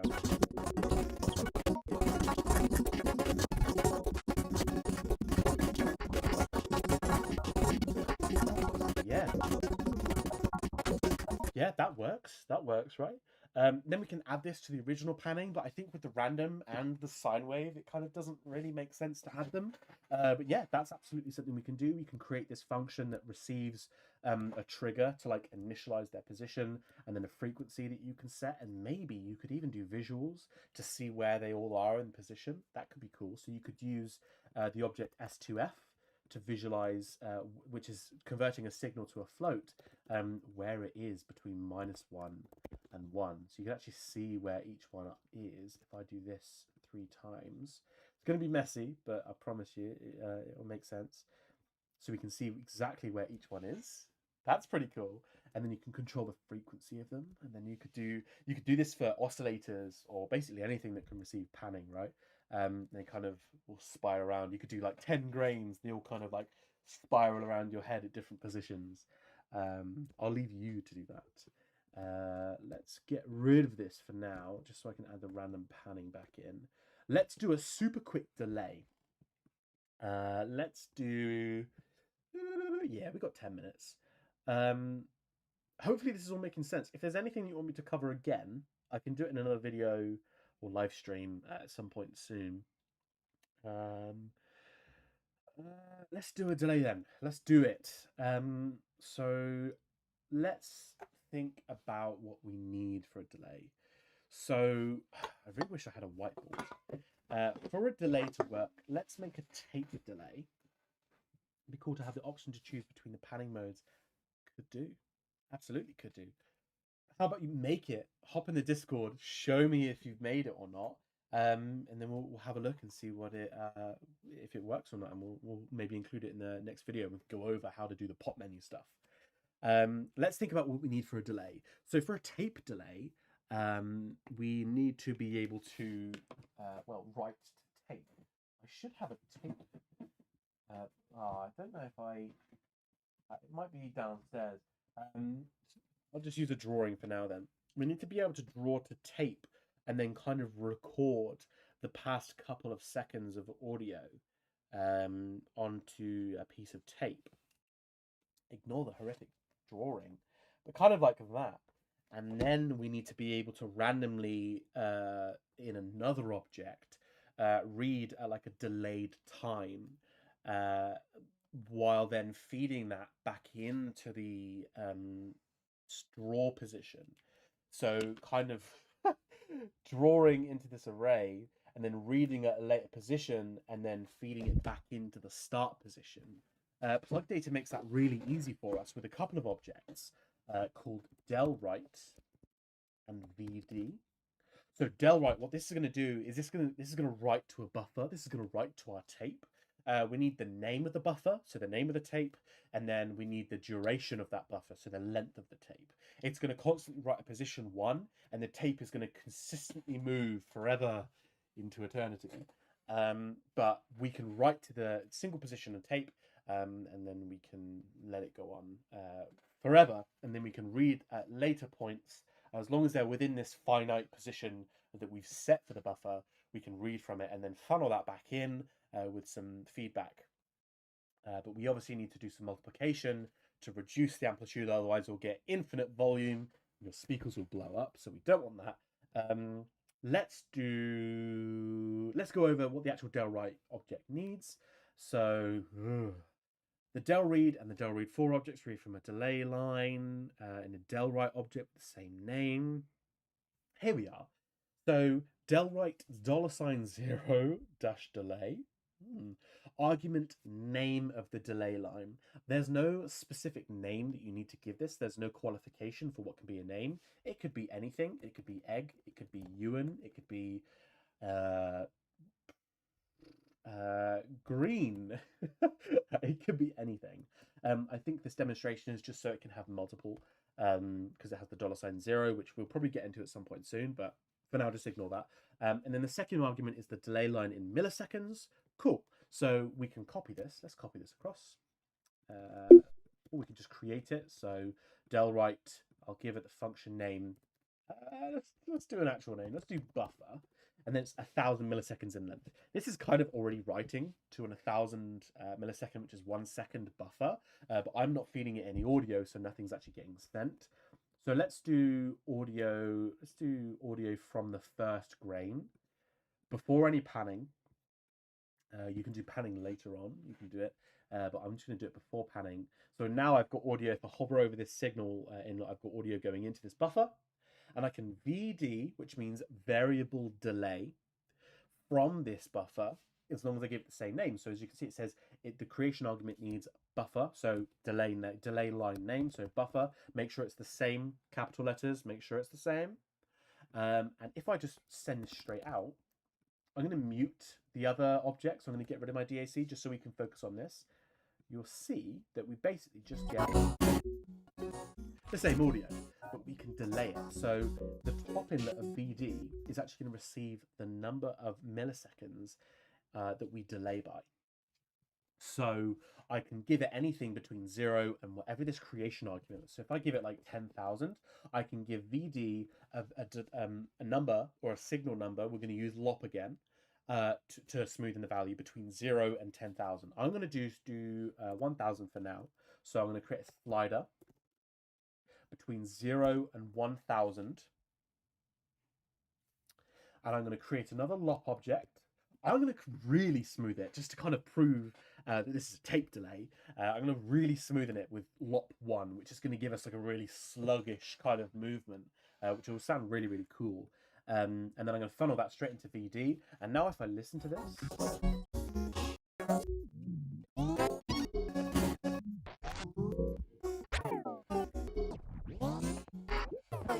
we've got some very bubbly sounds.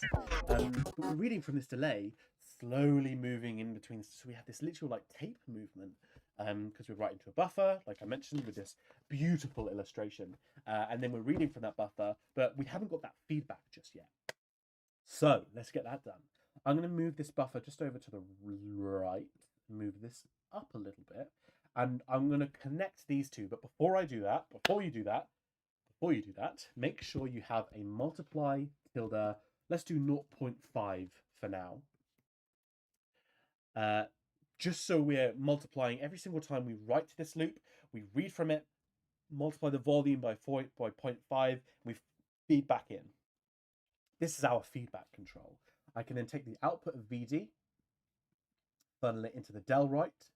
Now my volume is off because just in case, make sure your volume is off, just because otherwise you might blow it to infinity if your volume is super loud or if the sample is super loud. But I have 0.5, so I think I should be good.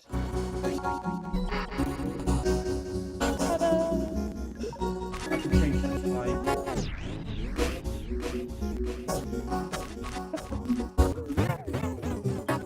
Go really, really short.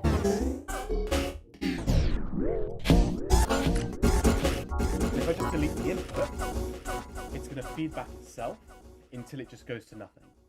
Now, let's increase the delay feedback to 0.8, for example. Let's give it an input, then cut it.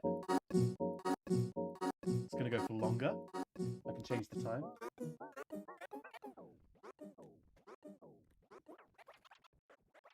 Until it gets to nothing. So let's feed it back into itself. Let's maybe turn down the volume so you can actually hear my voice. Let's give it some comments. So I'm going to give it a comment That's by creating a comment object. Oh, never mind. Comment. Let's give this time, and let's say it's between 0 and 1000. I'll just put that above this slider, and then I'm going to duplicate this, and then I'm going to make sure that I change this slider value between 0 and 0.9.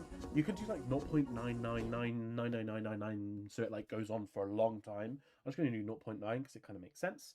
It's like the eventide wormhole delay from years ago. Yeah, it's super basic, right? It's a super basic tape delay. And then I'm going to get rid of the initial value so I can have a signal input. And I'm going to low pass this by 100, just so I have a smooth feedback. I'll smoothen this value, funnel it into the multiplication. I'll move this just out so we can kind of see it a little bit better. Cool. I think that was a good explanation in about 10 minutes. Hopefully this is making sense, and hopefully you've got the idea of how to load a sample, how to create grains, how to create envelopes, how to control volume, how to read from a sample, how to create random metronomes, how to control all of this, how to send positions back to sliders, how to create functions, how to take MIDI input and control the pitch of something, how to take MIDI velocity and make sure a toggle is on, how to create yourself a delay, a variable tape delay, all within 2 hours. Oh, 2 hours and 27 seconds. Look at that. I think that's pretty good for 2 hours. I think that's pretty good. I think that's pretty good. If anything isn't making sense, again, go to the comments, hop in the Discord, ask a question. I'm always on my computer, so don't worry, I'll answer it instantly. I do have a Discord server. I will put it. I think you can access it if you head to. Bear with me 1 second. If you head to ewanbristow.com, and if you scroll all the way down, there's a Discord link right at the bottom. I am changing this website; it's a mess. But head right down to the bottom of ewanbristow.com, and there's a Discord invite that you can join. And it will bring you straight to the Discord. Hop in general. I'll give you a hand with anything that you might need. And we do PLUGDATA stuff all the time as well. Yeah, hop in. Hopefully, again, this will make sense. If you have any questions, ask in the Discord or ask in the comments. I'm sure some other people will help in answering questions as well. Yeah, and we'll probably do some spectral stuff soon. We'll go into maybe more delay stuff, whatever kind of comes across. But yeah, we've now officially made. We can have more controls for the delay because this is very, very last minute. But we can have some more controls. We can add whatever we want, really. The world is yours. Go home and do your things and show me in the Discord. Show us screenshots or videos of recordings of it. But yes. Oh, I'm so glad we got that done in under 2 hours. Oh, whole delay, whole reading samples, all of the fucking shit. I'm very happy with that. I think that's a good stream. That's good 2 hours, 2 hours worth of work. Thank you for everyone that came along. Thank you for anyone that stuck up with my annoying voice for 2 hours. That's very, very impressive. And thank you to anyone that's watched this entire thing after the fact as well. This will be uploaded straight away, but I'll be doing an edited version, probably with a little bit more, maybe with some labels, maybe with some voiceovers to explain something, or maybe just cutting things out that maybe I didn't go over, but we'll be going over the rest of the stuff in the next video. But yeah, thank you so much for coming along. Hopefully this made a lot of sense. If this doesn't, I'm so sorry. You just received this information. Yeah, I'm probably going to do another one in a week or so, I want to say. Probably less, maybe. I'm kind of feeling in the streaming mood recently, so we'll get some more tutorials done. But I'm glad I replaced the original Granular synth tutorial because the other one is a mess. But yeah, thank you all for coming along. I might chill out here for a bit and maybe what the fuck? Get on with some ideas for the next stream. But that's it. That's all we're going to do for the Granular synth today. So yeah, let's think about what we just did. So we just went over the Granular synth. Let's have a look more into the delay. Maybe we could talk about things in between delay lines. That could be cool. Delay lines. plus effects. We could do some like cool no input mixing kind of vibe stuff. That could be cool. We'll have to talk about clippers and limiters so you don't blow up your speakers. That could be cool to look at. Clipping, which is super basic, but again, super cool. We could go into limiting. Yeah, again, like no input mixing, which is always fun. Like noise music, noise stuff. That'd be cool. Someone says spectral gate. Maybe not next stream, but definitely soon. Spectral gate. What else are you thinking? UI stuff. That's what someone said. UI stuff. The trick, like the tips and tricks kind of vibe. Tips. Let's do shorts. Fuck it. I'm gonna do some shorts of like tips and tricks. That'd be cool. Tips/tricks. Yes, UI. I've written that down. Don't worry. UI stuff. GUI stuff. Let me write that in ultra capitals.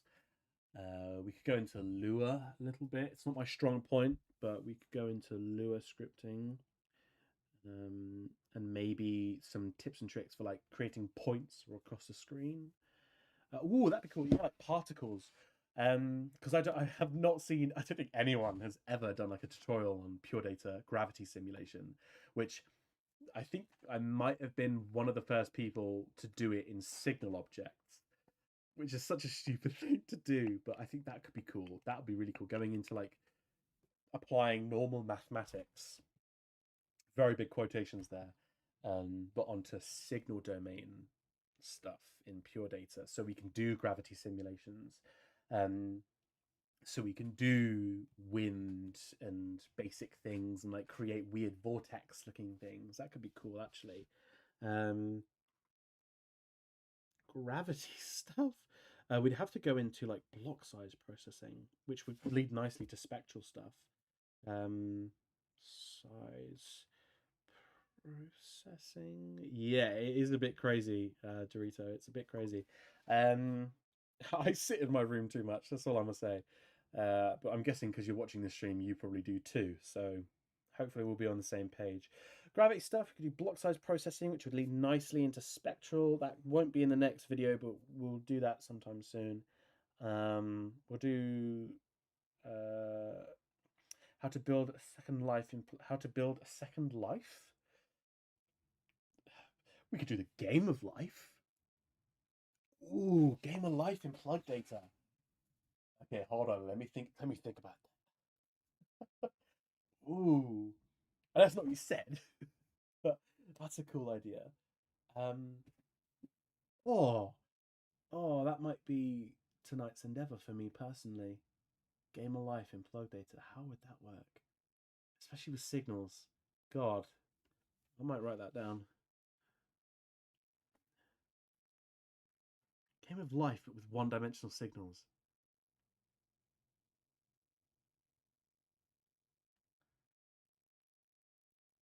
That was that's kind of blowing my brain up. I'm kind of thinking about that now. Block size processing, UI stuff, yeah, GUI stuff. Yeah, let's go over that next time. Cool. I think I'm going to end that here then. I'm going to go over some things and maybe write some notes. And just kidding, by the way, I did see someone build the Game of Life in PD and patch storage. That's cool. I might look into that. Yeah, I think I'll end the stream here now. I'll look into some of the stuff that was spoken in stream. I'll look into maybe exploring the delay a bit more, and then maybe doing some more things and spectral stuff and all that, yeah, all that stuff. But yeah, again, thank you very much for coming along. I'm going to end this now, and I'll probably compile this all together into a nice VOD video thing. But yes, have a wonderful rest of your weekend, your Sunday. See you all soon for another one.